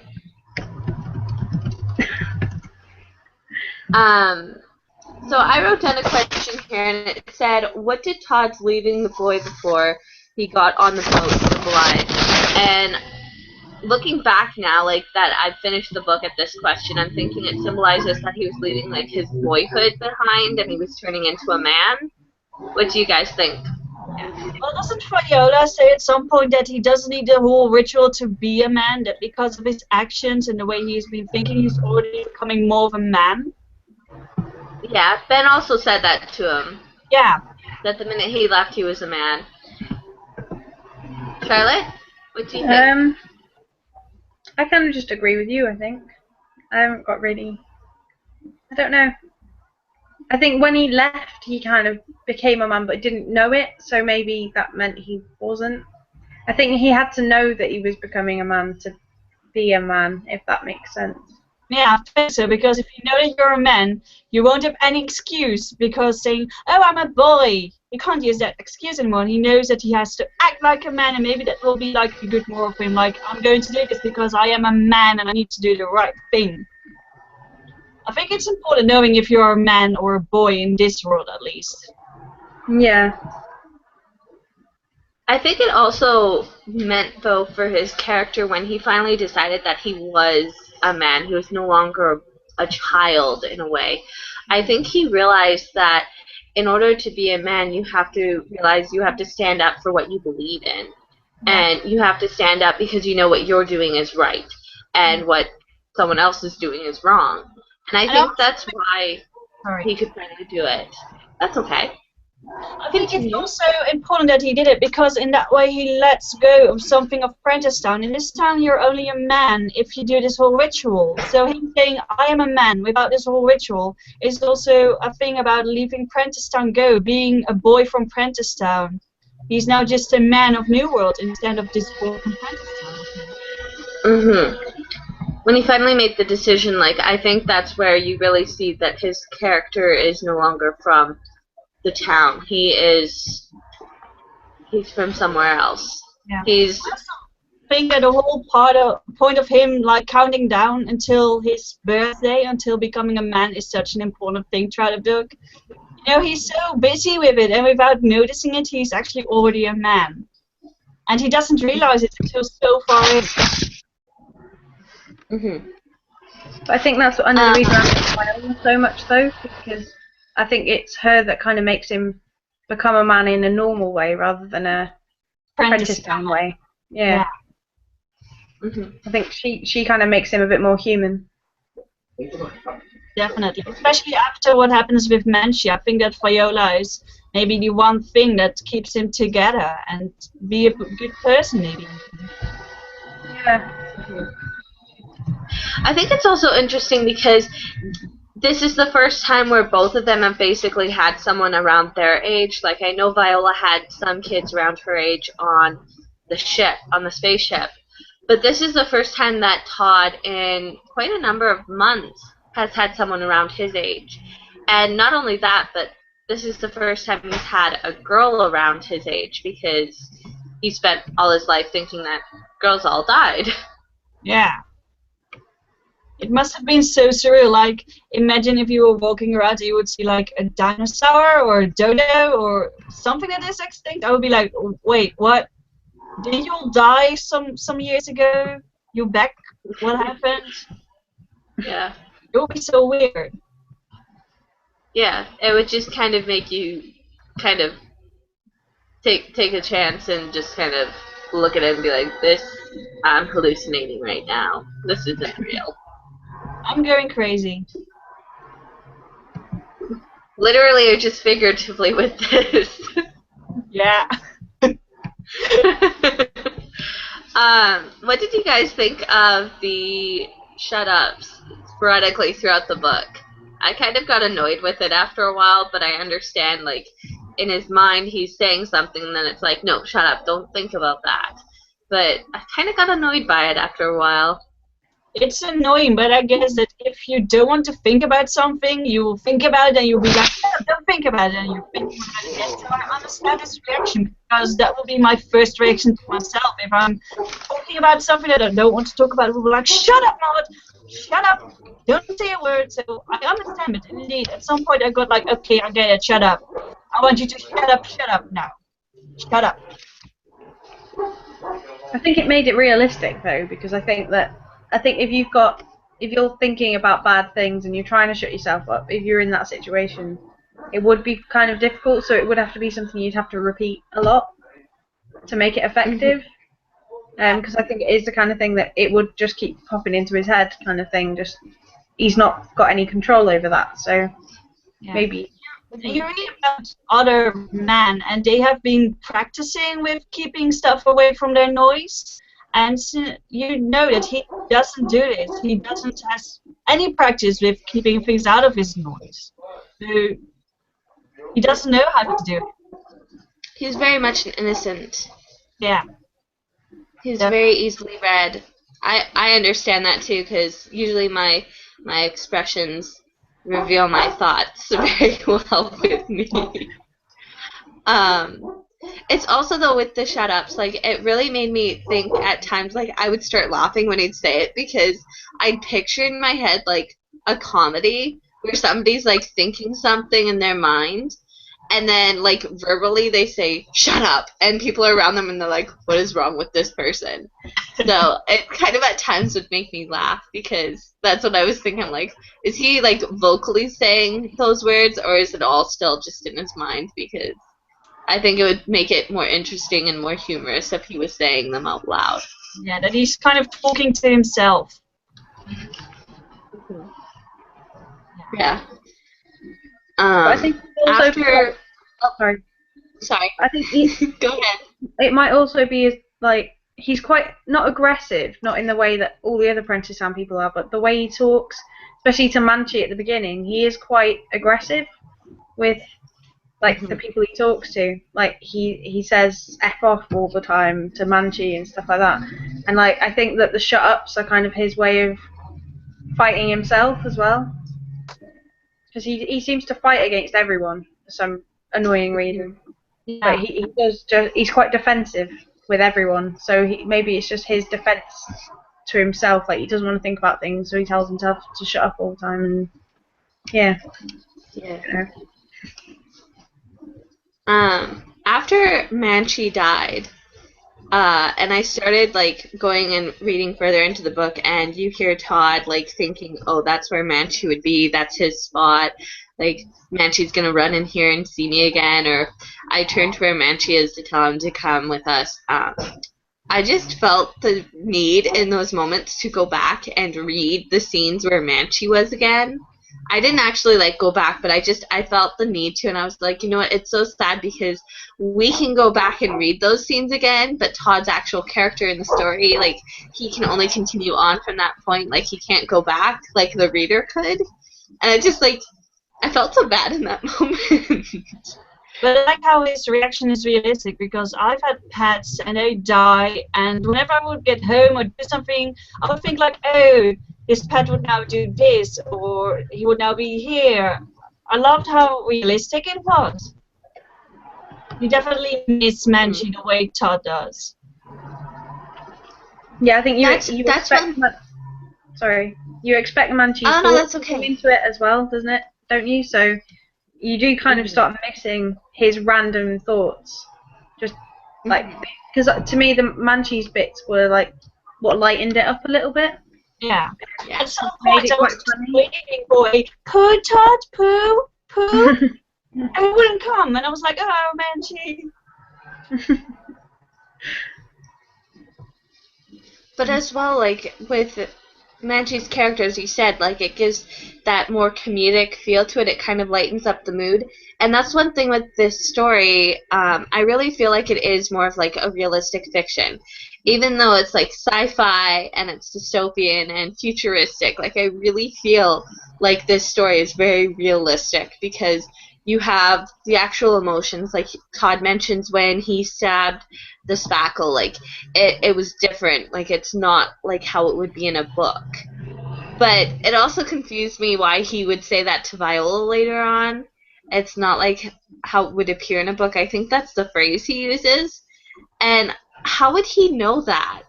Because he can't read. Yeah, maybe Ben has read some stories to him or something, because Ben can read.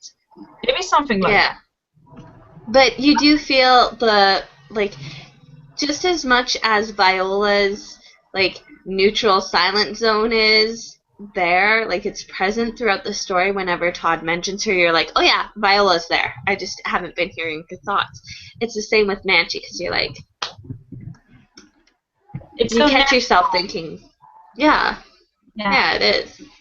Well, I've got to go because actually dinner is ready, so I'm sorry, I had to go. Okay, that's fine. Good luck with the rest of the live show. Okay. And well, thank you. Yeah. Thank you for coming, Maud. I hope you enjoy your dinner. Nice I meeting you. with you. And Charlotte, thank you so much for joining. I feel like this is so much fun having a guest with us. It's fun. So thank you. Sorry. All right. Bye bye. Bye, Maud. Bye. Well, I still have a couple things that I wanted to mention. I'm not sure if you do. You go with your things. Okay.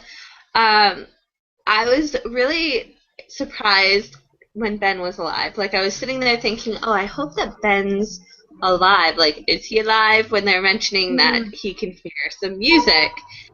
And then when you find out that Ben actually is alive, I then felt really guilty because I'm like, I kind of wish that Ben was dead and Manchi was alive again. Yeah.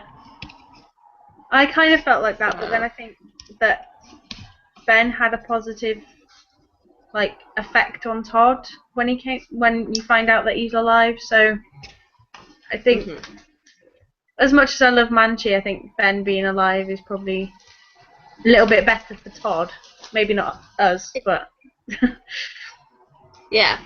He actually was able to just kind of hone in on, like, Todd's what he needs when Manchi couldn't, and he was able to kind of, like, set him straight again. And then, like, he ends up getting killed, and you're like, no. Actually, you don't know if he's actually killed, I should say. Ben could still be alive. He could have been captured. Maybe not. I don't know. You already know this, but I don't. I'm trying not to give any spoilers, so. Okay. Well, thank you very much for that, because I did that spoiler for the Maze Runner, and I felt so bad about it. No, it's fine. I got spoilt for Allegiant and Clockwork Princess recently. Ooh. So I'm in the middle of reading fun. Clockwork Princess, and someone said, "Oh, have you got to the part where this person dies?" I was like, "No, no." Oh, that's horrible. But yeah, see, that's I don't the nice mind thing when.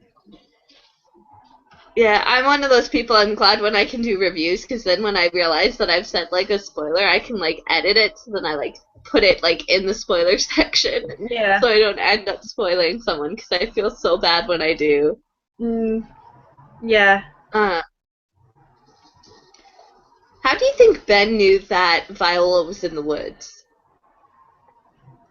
Maybe his maybe as you get older, your like hearing is better or something with the thoughts. Maybe he knew there was a spot of silence, or someone must have seen the ship crash. So maybe. Probably.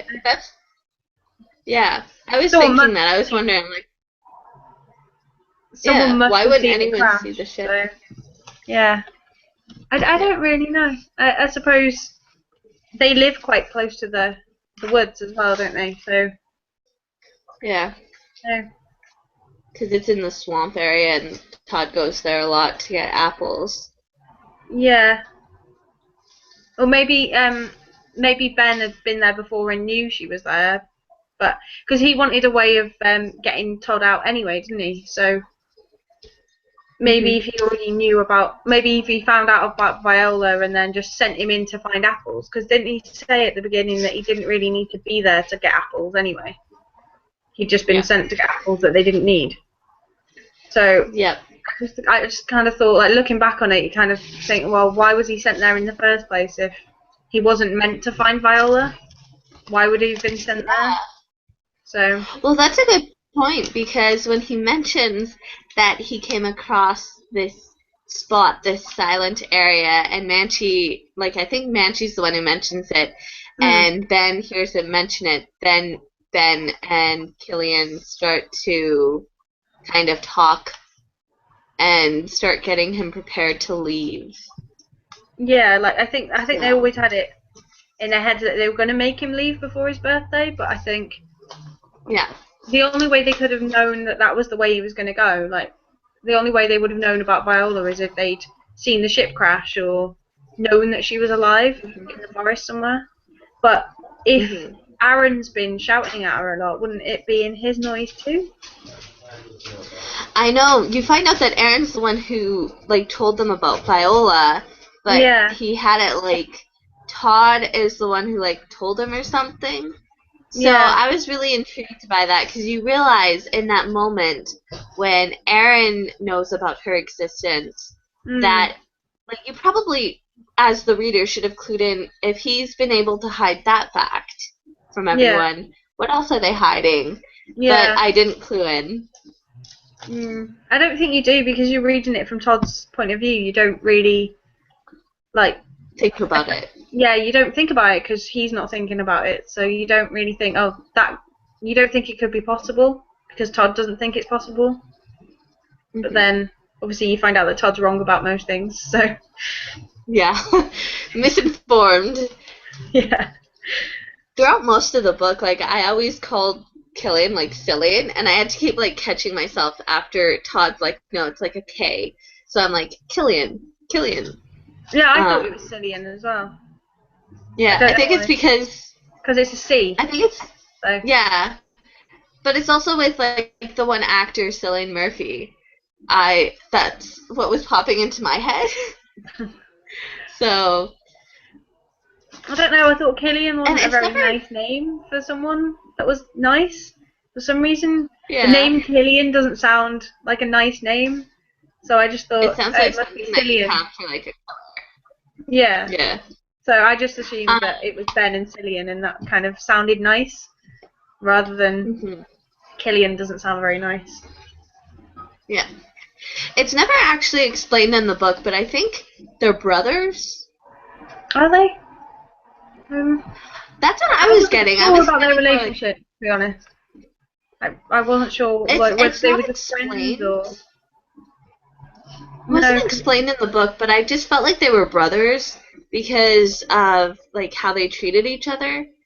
I was getting more like a brother vibe, but Patrick Ness never fully explains that. I'm not.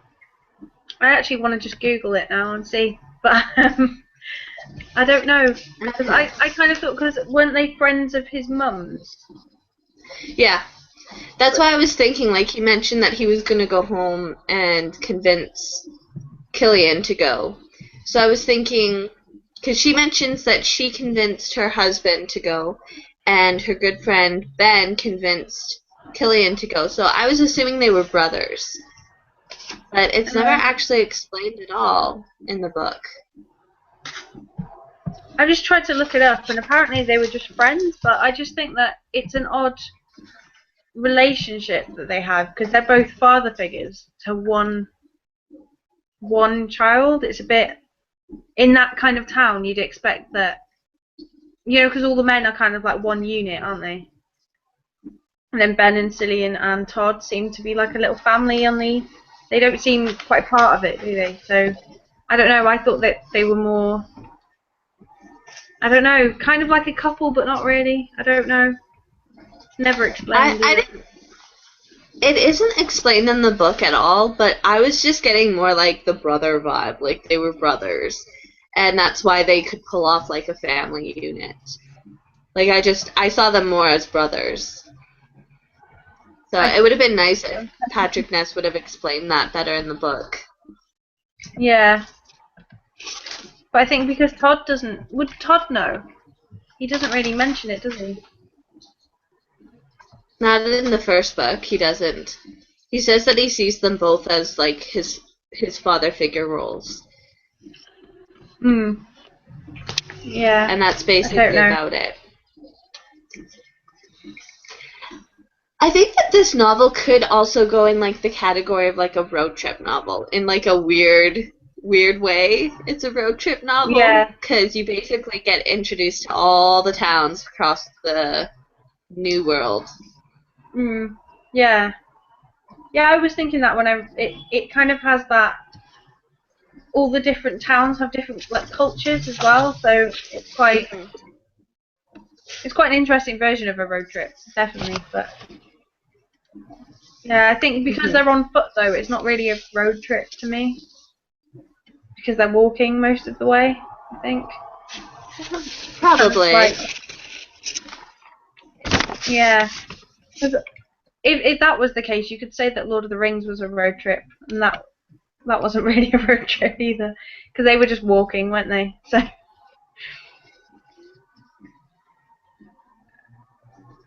Don't know.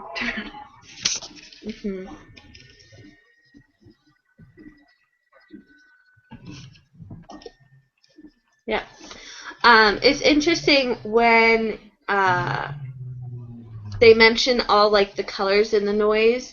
I've always been really intrigued by that because the colors really represent their moods in a way. And it's just interesting how they're described. I think like purple and blue are like the neutral, and then like yellow is like happy, and then you've got red, which is angry. Yeah. I don't know. You'd expect. I know that like yellow probably is the happiest color, but like you'd expect maybe green to be the neutral. I don't know. Yeah. I just found that a little bit weird. I would have thought that like blue and purple would be more like calm and like the other end, like relaxed rather than just neutral. It would be like further to one side than I think maybe green should have been the colours. I think the colours were just a bit odd to me. I found them a bit confusing. They never actually explain like what the colors mean, but you do know that red means like angry because of the fact that it's always shown when they're mad. Yeah, I think it would have been interesting though is if they did that in the book. I mean, I know they do the different fonts and everything for the noise, but it would have been nice if. I mean, obviously They it would explain the cost colors. a lot more, but no, I mean like if they printed it in the colours, you'd actually get to see what they see. But I suppose they, publishing-wise, they probably wouldn't want to do colour fonts. But it would be interesting to see what it would look like. Yeah. It'd be interesting to see what it looked like, especially on the the pages where it is like loads and loads of thoughts by loads of people. Like it'd be interesting to see the mood differences between like all the different characters. Yeah, because some of them could be mistaken as angry when they're not. Because I think some of them, like, you hear their thoughts and they're just, like, really, really angry.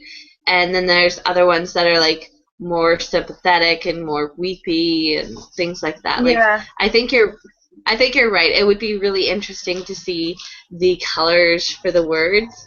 Because I think it would have really just been even more overwhelming as well. Yeah, as well, because in a lot of the like the thoughts, it's all in capitals, so you just expect them to be like shouting thoughts rather than just normal. And I think that if it was coloured, it wouldn't come across the same. I think it'd be different. Like some of it could be quite calm, and some of it could be. I think it'd come across more angry when they were angry as well, because you'd know because of the colours that. Yeah. I don't know. Yeah. I thought it was interesting how Todd's mother, described Mayor Prentice. He was a caretaker on the ship, and then he was the best organizer, and then he convinced the mayor to settle where they did, like, on the outskirts of the town, like, so that the swamp would be hiding them away. And it kind of, like, every single thing that she mentioned, like, you're going down the list and you're just ticking off and you're like, yep, can see where this is going, can see where this is going, can see where this is going, because you're here in the present, whereas she's looking, like, she's talking about their present. Yeah. And it's like, it's foretelling the future of what Mayor Prentice had in mind, and you're like, okay, he had more going on than he let on. Yeah, but I think that's why it makes him such an evil character, because he obviously thought about what he was doing ages before it actually happened. He had it all planned out step by step, and he can manipulate people to do what he wants them to do as well. So I think that's probably the scariest part of him, like knowing that it was planned that far ago, that it all worked out perfectly for him is quite scary to me. It shows, as you said, how evil his character is, but the thing is, when you hear that he was a caretaker on the ship, you're like, oh my word, like, he could have killed everyone on the ship if he wanted to. Like, he's just really weird. Like, you're not fully hearing everything that is going on. But I think that the fact that he didn't kill everyone on the ship is even worse, because his aim isn't just to kill everyone on the ship, it's to rule everyone, which is probably worse than if he just killed them all. I think ruling them the way he rules them is worse than that, in a way. I feel like each book he's going to escalate to more, like, and be even more of an evil villain than he was in the previous book. And you already know because you've read all the books, but for me, like, I'm coming from just the first book. So it's going to be interesting to see how that happens. I think it was interesting for me because this was the first dystopian trilogy that I actually read. I hadn't read the Hunger Games or anything like that, so I read the Hunger Games after this. And I just found, like, you know how Maud was saying President Snow, like, to her now, Mayor Prentice is like President Snow. To me, it was the other way around. I thought that President Snow wasn't that scary compared to Mayor Prentice, so... Yeah, when you look at them side by side, you kind of realize, like, Mayor Prentice doesn't have a problem killing an entire town. No. President Snow has to get other people to do it because he doesn't want to be dethroned, in a way.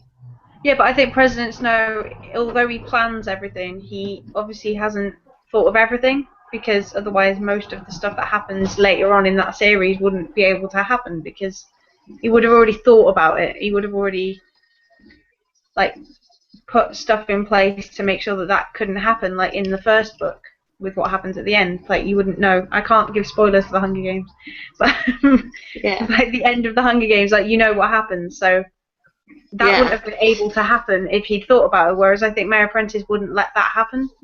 I think he would have already thought about that and thought of a way of stopping it. Yeah, already put precautions up. I like what Keisha said. She wrote, the mayor definitely had plans, and then learning about the noise gave him the opportunity he wouldn't have had otherwise. I think that's a really good thing to look at, because the noise really does give that opportunity, because you can easily pick out people's weaknesses and make them compliant that way. Complacent. Yeah. Sorry, complacent. Yeah, I think. See, that's another word that I was surprised that Todd could spell, complacent, because he spelled that I don't correctly. even think I can spell that word. I was There's looking at him like, There's some words that he spells where I'm like, you don't use it often enough to learn how to spell it necessarily. yeah, I mean, you might have read it before, so we might have read it before, so we would know how to spell it, but it's not the kind of word you use all the time, unless maybe they use it a lot in their society, because they are quite complacent. and I don't think that they probably have used it very often, because Todd kind of, after he found out, he kind of realized, like, do you know what, they became complacent because of this, and then he starts using the word, and it's like after he's figured out. So it was kind of like, it's just kind of weird. Yeah. But I think I found Aaron's thoughts the scariest, though. I think Mayor Apprentice is scary, but as an immediate danger, I think he's quite in the background, whereas Aaron is the scariest person in this book to me, because Aaron's more vocal and physical with his abuse. The mayor is more like he's waiting for the boiling. Background. Yeah, but I also think that, I don't know, you kind of get the impression that Aaron's been told to do this, because obviously he's like the religious one and he wants to sacrifice himself in that way for the town, doesn't he? But it's almost like he's been told to by. It's almost like Mayor Apprentice has said, "Oh, if you do this, God will love you more," kind of thing. And because he is that religious kind of. Yeah, but I kind of felt like Aaron is the one who started this all, because Aaron's the one who started talking about how evil the spackle was, when in reality they were like this weak, helpless alien species. And then you have like him starting to then talk about how the women, so it's like he kind of just escalates one by one, and he just gets worse and worse, and literally like the uglier a character he actually becomes, the more ugly he physically becomes because of all the abuse. Like, he's got the bite out of his cheek from the alligator, and the dog bit his nose off. When the dog bit his nose off, I was just like cringing at that scene. I just, every single time they were mentioning Aaron's character, I would get shivers up my back, because it was just so disgusting to me. I just couldn't even picture it in my mind. But I think that's why I found him so evil as well, is he was so resilient. He wouldn't give up. Like, he had half his face missing, and he was still still alive. But the thing is as well, that he was still chasing after Todd so that Todd would kill him, which is kind of odd. It's just like die. in any other like film or book or whatever, the bad guy would be chasing the hero to kill the hero rather than the other way around, and I think that's why it made it more scary, because he was so resilient, not because he hated the hero, but because he wanted to be killed, which is kind of an odd twist. I think it just made him even more psychotic to me. I think it was strange.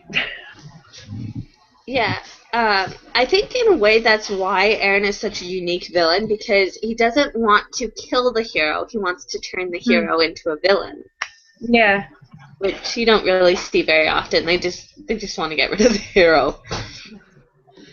Yeah, but I think that, I don't know, I think that's why I like this book though, because it's quite realistic in that way. I think villains aren't always just out to get the good guys. I think they're out to get more villains sometimes, and I think not a lot of books do that. I don't think.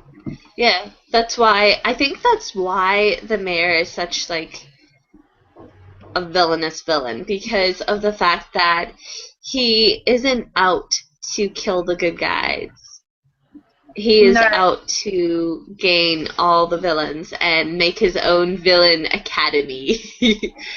Yeah. It just seems quite realistic. I don't know why. I don't know whether it's maybe parallels something, but it just reminds me of, I don't know, it was almost like Nazi Germany kind of vibes coming off it. Yeah, it was kind of like a hit. Mind control-y kind of weird. They're the villains to us, but to them they're probably doing quite well. They're probably doing good in their eyes. So it's like now that you've mentioned it, like it does come off a bit more like a Hitler kind of character, and I think since thinking that with the mayor's character, I have a feeling at the end he's just going to kill himself off. Like, I haven't read past the first book, so that's not technically a spoiler if someone watches this and hasn't read those. That's just my assumption. I think it would be very interesting to have the horrible villain bad guy kill himself off at the end. I can't say anything. Yeah. I like what Keisha said. She said the mayor doesn't care about an uprising because he expects people to listen. And that is like the perfect way to describe it. He expects respect. But I think because he expects it, he acts like he deserves it as well. So that's probably why he gets so many followers, because he acts the part. So, like we said before, it's like he's planned all this out. He knows how people, because he can hear people's thoughts, he knows how people act and what they're going to react to and stuff like that. So I think that, yeah, I think he's probably one of the cleverest villains you could get. I thought it was really interesting with regards to Viola's character. There's one scene where, like, there's two that actually stand out. The one scene with her being called Todd's woman, like his woman or his girl, and then Todd goes and says she's not mine, and she looks at him all shocked and hurt, and then he says she's her own person, and I was just like, yes, perfect thing to say. And it's like he gained her respect then, because those men saw the women just as like property, and they have to keep our line going in a way. Yeah, I think that's when I started liking Todd a little bit more. But then you also realise that that's when he starts growing up a little bit more, because Viola taught him that. Like, there's nothing, unless Ben and Cillian kind of taught him that. Every other man believed that in that world that they owned the women. So that I don't know who would have taught him that that wasn't the case, apart from Viola maybe. They looked down on women. I found the way they were written. They looked down at women. The other one that I really liked, like how it was written and stuff, is when Todd is actually able to read Viola, and he explains that, and it was just really sweet. Yeah, I think it made it a lot more human as well, because we don't get to hear each other's thoughts, but I think we read expressions more than they do in the book. A lot of the time, I don't think Todd really reads expressions, he more reads thoughts. So I think that expressions say a lot more than thoughts in some ways. Like, you give yourself away a lot more, especially, like, Viola can't show her thoughts, so that's going to be her only other, like, secondary way of communicating, so... Yeah, because you realize, like, the whole way along, because he's grown up in a town with all these guys where all he can hear is their noise, he just has to read their noise. He doesn't have to read their expressions. And with Viola, you realize in that scene that she has been expressing herself. Todd just hasn't been looking for it. All he's seen is her being silent. And her expressions and her reactions to things reveal herself just as they reveal us. So I really liked how that scene was done. It was written very, very well. Yeah, I think that's the main thing though in this book, is that it is written really, really well. And I think with the whole series, like when you put the series together, when you've read them all, like you'll realise how well written it is and how well planned out it is. I think Patrick Ness does it really well. I think that's why the cliffhanger thing works quite well. So usually I hate cliffhangers in books, but I think he does it in a way that makes you want to read on rather than get frustrated with it. I think. It's one of those books where if it was written poorly, probably wouldn't have been able to get through it, because not a lot of people can pull off spelling errors like being part of the story, like being part of how it's told to you. And Patrick Ness is able to pull it off very well. I just think the mom. Sorry. Oh, sorry. He got the balance right between like wrong spellings and being able to understand it still. I think if that balance was off, it wouldn't have come across very well. Like if there weren't enough spelling mistakes, it wouldn't have come across that he was uneducated. It would have just looked like spelling mistakes. Whereas if with the balance, it's quite good the way he's done it. And I think that's the key word for this book, balance. Like everything is balanced to the T, because literally if one thing was just misplaced or misspelled or anything, it would have just completely set off the story, how it was told, how it came across, everything. Yeah, but that's what I like about it. Like it is very balanced, but I think that the only thing that isn't balanced is like the good and bad characters, because there isn't anyone that's, apart from Will maybe, who is a good character. And that's why Manchi dying is kind of so bad, because he's one of the good characters that is like purely good, I think. Whereas like Todd's a bit of a grey area. He's not really good or bad because he doesn't know how to be good in a way. But he doesn't want to be so bad either. So I don't know. Yeah. See, I think that's why I like Wilf and Jane's character, because they're the ones that you look to and you're like, do you know what? These are people that I'd want to stay with. Like, it seems like because of how they act around other people, they think, oh, these are people that we shouldn't really be around with because they're maybe, like, a little slow or something. And that's how they come across. But the thing is, I feel like their characters are so much better than the other ones because they've maybe put on this personification of this so that people don't pull them into their dirty business, because pretty much everybody has their hands in something that they shouldn't. Yeah, and I think Wilf and Jane are much more like controlled than most of the other characters. I think they've got a calmness which is quite, well, to us, like quiet would be like relaxing to us, whereas in their world quiet is scary because they've never had that. So I think Wilf and Jane are just a controlled kind of quiet rather than Viola kind of quiet, which scares Todd.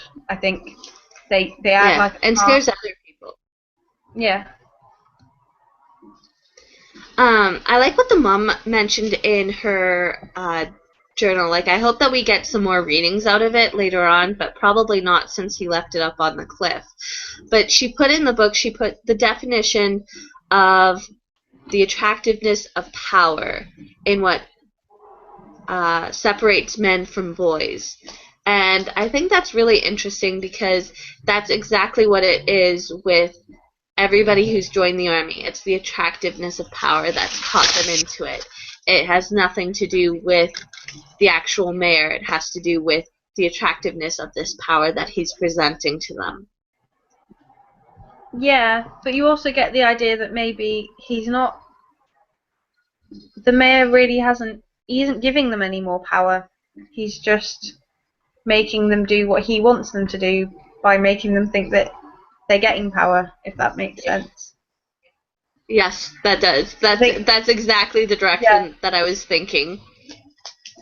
Yeah, I think even they think they're getting power, but by joining him, they're actually probably losing power. because Mhm. that's what he wants. Like, he let people follow him unless they were beneficial to him. So yeah, it's a bit odd. I don't get the motivation for following him though. In a lot of I think cases.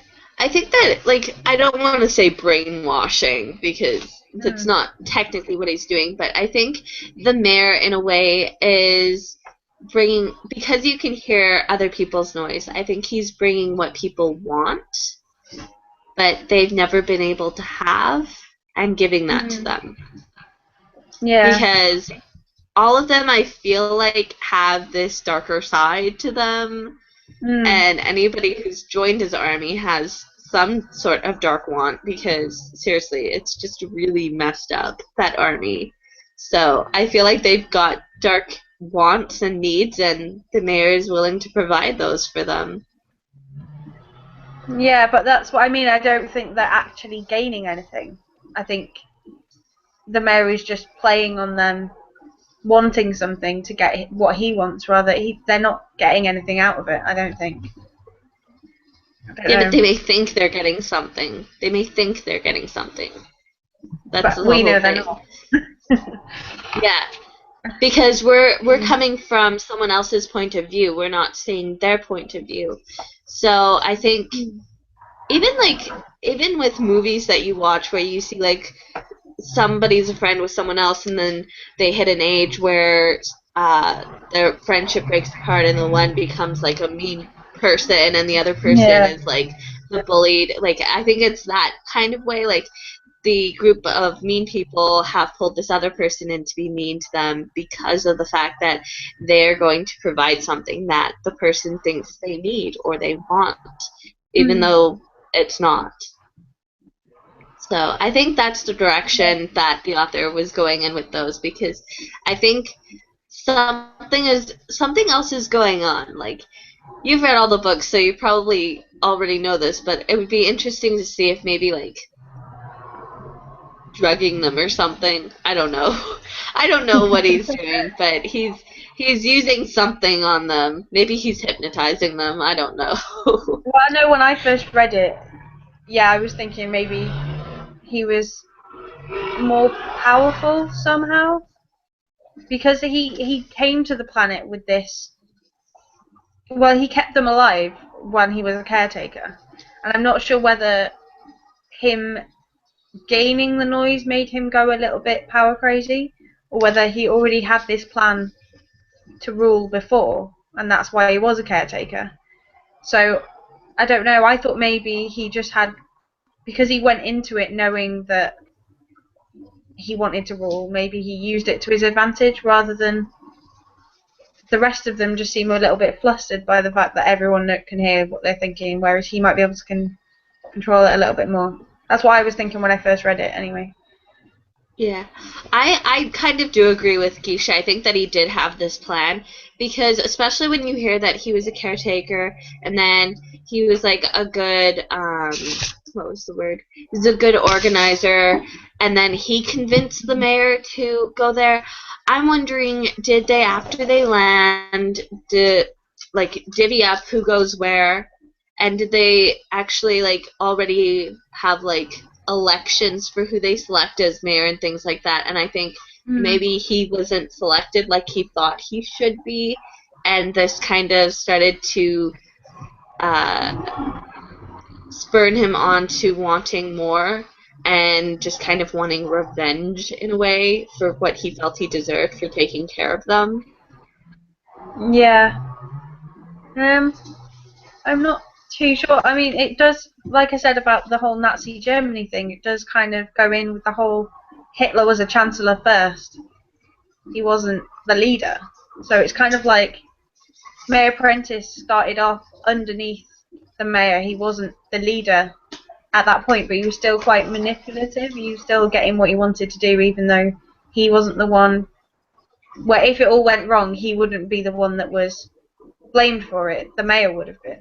So he still got his own way, I think. I don't know. So like, it's the same thing though. Like, Hitler was mad at the end of World War I for the outcome that took place. Like he felt that he was being betrayed by his fellow countrymen because they decided to sign the papers and end the war. And that's where he started with his brilliant master plan that was going to slowly start to unfold. And I feel like this is the same thing with the mayor. I think with you mentioning that, like, it was that one piece that I was looking for that I couldn't piece together. I think that he is like a representation of that, because he was slowly seething that he wasn't picked, and his plan started to unfold, and he knew that he'd need some time to reap the benefits of what he was planning. But I think that's quite clever of Patrick Ness, though, because I think he's made it parallel it enough that we can link it in a way. Like, that's something that we learn about in school and we know about it. And I think that it's related enough that we understand it, and we understand kind of a little bit of the motivation behind it and what could happen. But also, it's enough of like a made-up world that it isn't, that you can't immediately say, oh right, this is Nazi Germany and this is Hitler. It's linked enough, but it's not a direct like parallel. I think it's quite an interesting way of doing it. Yeah, I think it's a way that he's put it there, like, what's the word I'm looking for? Under the surface. But he hasn't come out by saying, this is what I was planning on doing. And I think it's really interesting as well. I was reading in, like, the dust jacket of the edition that I have, and it says that for the writing of this book, it says, information is absolutely everywhere today. Texts and emails and messaging. So much it feels like you can't get away from it. I began to wonder what it would be like to be in a town where you really couldn't get away. How could you keep hold of who you are? What price would you be willing to pay to save yourself? And that was the whole idea behind him writing this series. It's the fact of like with our age group, like everybody texts and they message and they email, and you put yourself out there even in your own YouTube videos. And it's kind of like he's stating, what if everything that you're putting out, like, you couldn't edit it at all? And I really like that idea. I think that I like the idea of this series a lot more after reading that phrase by him, his idea behind it. This was actually the original copy I got out of the library, so I don't actually own the first book. I own the second and third. It's annoying, but I don't own a copy of the first book, so the one I got out of the library is just like, doesn't have the what they call the French flap things. You know where it wraps around on the hardback hardcover. Yeah, it doesn't have that, so it doesn't have all the extra information. It just has like a little bit about the author in the back page, and that's it. It's just about awards he's won and stuff. It doesn't actually say anything. Oh, okay. So I hadn't read that, but now when you say it, it does make sense where that's come from, I think. Yeah.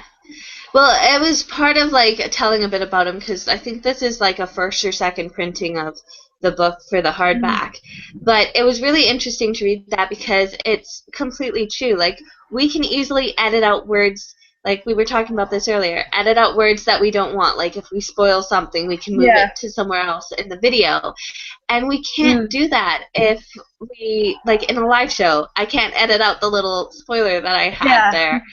So it's interesting, though, because in this, you can't edit your thoughts. You can just hide them or lie behind them, as Todd always mentions.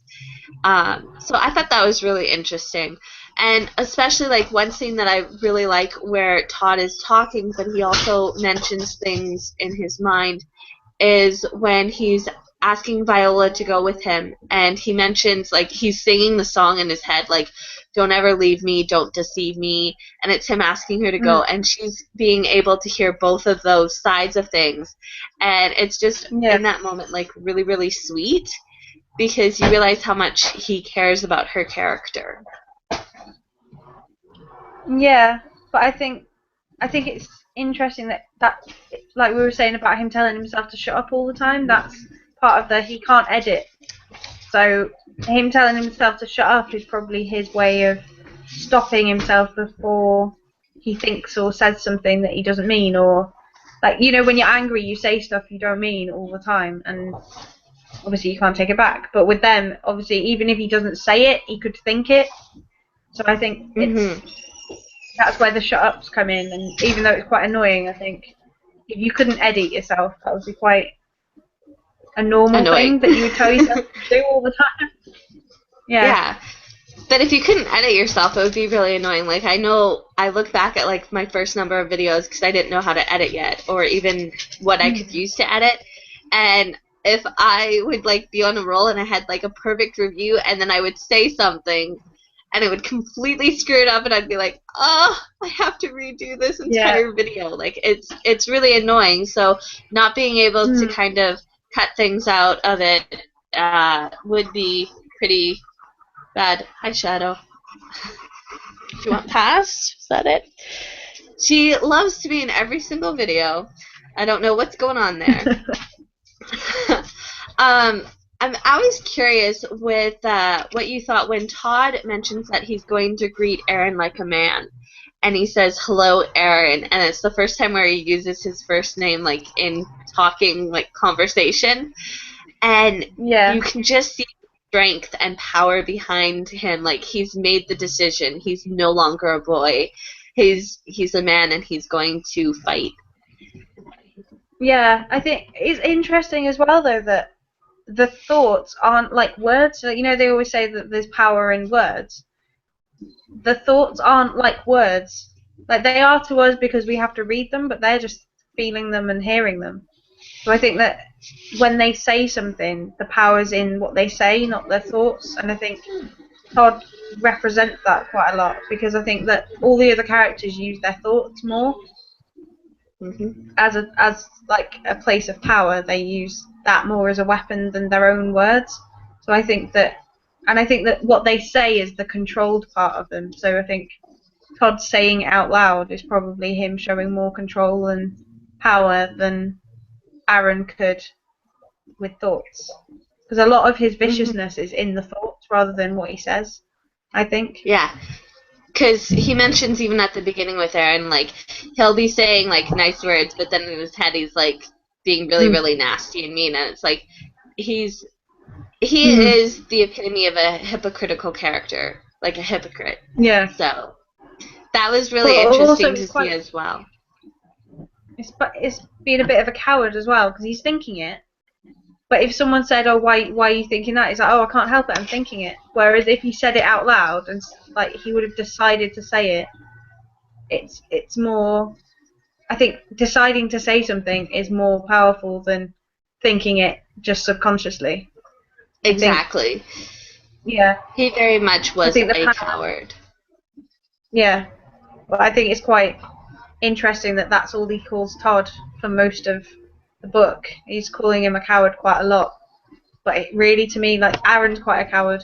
Apart from the fact that he's survived all this half his face. Yeah. Like, most people would have just laid down and died at that point in time. Yeah. The ending of this book was quite... Oh, yes, definitely bandaged. The ending of this book really just takes you by surprise. It really shows you that at the end of a book, it doesn't necessarily have to end on the bright side or give the character a break. And I thought that was really interesting, because most books in series, they end where the characters do get that, like, breathing time, where they get, like, a bit of... Yeah, it's like everything's okay until the next book is going to come. You know that. So I think that was interesting, because it really does leave you in a very intense, suspenseful moment, but it makes you realize, you know what, this is very much realistic, because things don't always end where when you close the book, the story ends there. No, it's going to continue going. Like, you're not going to get out of this pleasant situation. And I really like that he ended it that way. How did you expect it to end, though? When you were reading, say like the last chapter, how did you think it was going to end? Well, I was really hopeful that they would get to Prentice Town, but I was actually thinking that the townspeople weren't going to let them in, and that the mayor and his army were going to show up, and it was going to be like a bit of a standoff. I was thinking, like, here was Todd why did I say Thomas? Here's Todd and Viola. Here's the fence, like the gate behind them for the town, and then here's the army on the other side. I thought it was gonna be like that kind of a standoff. I kind of thought that as well when I first read it, but then I think because the town they're going to is called Haven as well, you kind of expect it to be refuge. really nice and really nice, and that's going to be their safe place. And I think that's why the ending hits you a bit more, because you just takes your just breath the away. name of it. I think even if you didn't think it, like subconsciously, you associate the word haven with a nice place that they're going to be safe there. Whereas the way it ends, obviously, is the complete opposite of what you could have expected. I don't think anyone would really expect what happens. I mean, it's literally the last few pages that like realize that. So. It was pretty much like a punch in the gut to me when I got to the end. I was like, wait, what? Because I was thinking like it was going to be a bit of a standoff, and then the town of Haven realizing that Todd and Viola were so important to the mayor, like use them a bit like a bargaining chip, like bring them in to Haven as protection, being like, all right, we'll bargain with you. You leave us alone, we'll give you the boy, kind of thing. That's what I was thinking was going to happen. And I think it happened so differently. Yeah, but I think that's why Patrick Ness did it really well, because I think, especially if you've read, like now I've read more YA, especially dystopian, you expect it all to happen in a certain way. I think there's sometimes patterns with that kind of book, whereas with this, he kind of led you to believe he was following the pattern, and then the last like 4 pages just flipped it over completely. And I think that's why I love the trilogy, because the cliffhangers make you carry on reading, but also he always does stuff you don't expect him to do. Like I expected Manchi to be saved at the last minute somehow. I don't know how, but I just wanted Manchi to be saved, or him to crop up somewhere alive near the end of the book, or I don't know. Like when he was going to kill the spackle, I thought Manchi was just going to fly out of nowhere. I don't know why, but I wanted him to come back. Yeah. See, the scene where you get is with the one person in Farbranch, and he gets like his tail taken off with the machete. I thought he was going to die there. When he survived, I was like, okay, he's had his life or death situation. We're done with that. But I was still worried that he was going to die, because there was another booktuber who mentioned she met Patrick Ness, and she said she got all of the books signed by him, and he said to her, oh, how do you like the ending? And she's like, I don't know, I haven't gotten past Manchi, like I've stopped reading there. And I was like, okay, so in my mind I'm like, okay, Manchi probably dies, but I was just thinking, I'm like, no, he's gonna make it, he's not gonna make it.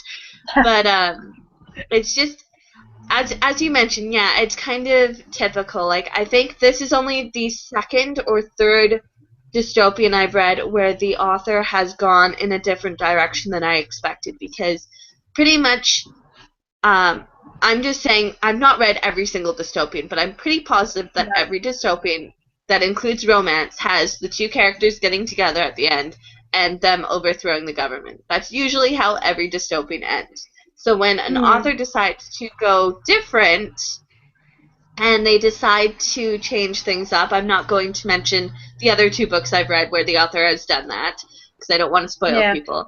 I was really happy. Like I like it when they do something different.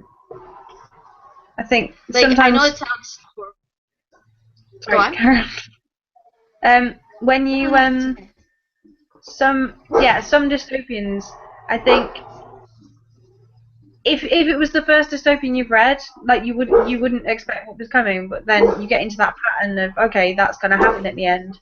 You know that's going to happen, so that when you get to this, the ending is even more of a shock than it would have been otherwise, I think, because you're expecting that pattern. It's kind of just standard to read that.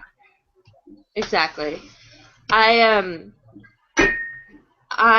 Before this year, because there was one book I read this year, I was waiting for an author to finally kill off their main character.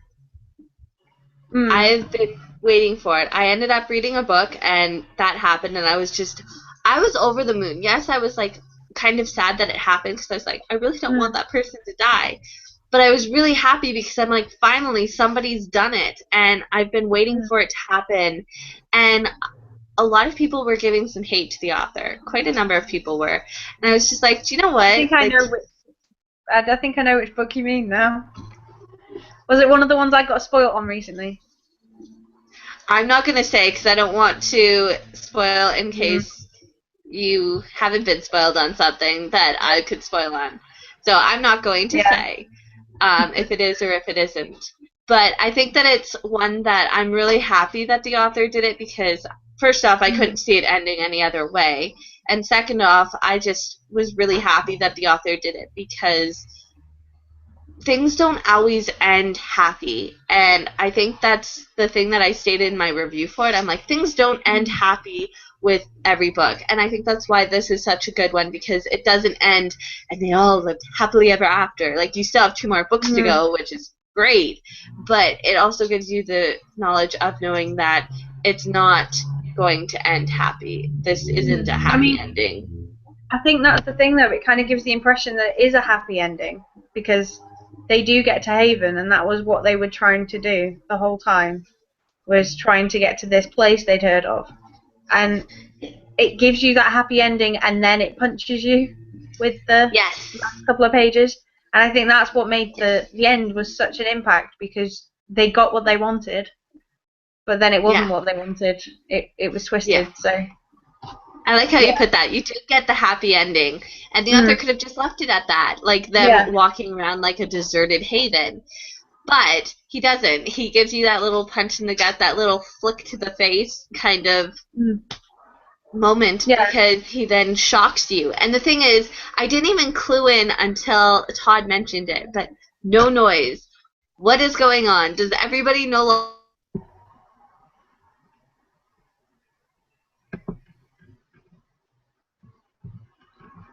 I think you might have frozen.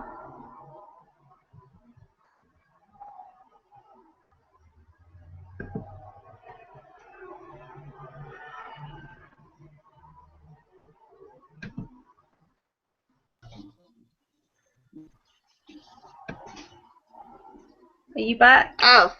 Yeah, I'm back. It says your network connection is experiencing difficulties. Check your connectivity. They're probably doing work around the area, so I'm probably going to just finish it with this. The author does give you, like, the sense of, like, you've got all your answers, but then you've got, like, a dozen more that you can't wait to get answered, such as, is Todd the only one who has noise now? Yeah. I think it ends with enough open questions to carry on, though. I think when I read that the first time, I couldn't wait to get to the second book, even though I wanted a break from it as well. I think it answers a few things, but it doesn't answer enough, in a way. Yeah. Well, because you're thinking, like, why is there no noise? Like, the minute that Todd mentions it, because you haven't heard anything, and probably should have clued into that. But then you're left, Shadow, hey. You're left thinking, okay, have they been cured of their noise? Is Todd the only one left with noise? So yeah. We'll see. I can't say anything. I'd be interested to know what you think of the second and third books now. Yes, I probably am going to have to get my hands on them soon. Okay. Well, that is everything I had to mention. Do you have anything else you'd like to mention? I don't think so. No, I think we've pretty much covered everything that you could cover without spoiling the second book. So. Okay. Well, thank you very much for joining Maud and I. I know she had to leave earlier, but thank you for joining us. Yeah, it's good. It's fun. I'm not that about doing it again now, so. Yeah, the first time is always like the most nerve-wracking. So. Yeah, as soon as I I saw that live button, I was like, I can't say anything stupid now. Just don't say anything. I can't edit. So. Yeah, it's hard remembering that. Like, you can't edit anything. You're completely live. This is you in the present. So. Definitely. Well, thank you, It's fun, Charlotte. Thank you, Yeah. everyone who watched or will watch or who was watching. And we'll see you next time. Right. Bye. Bye.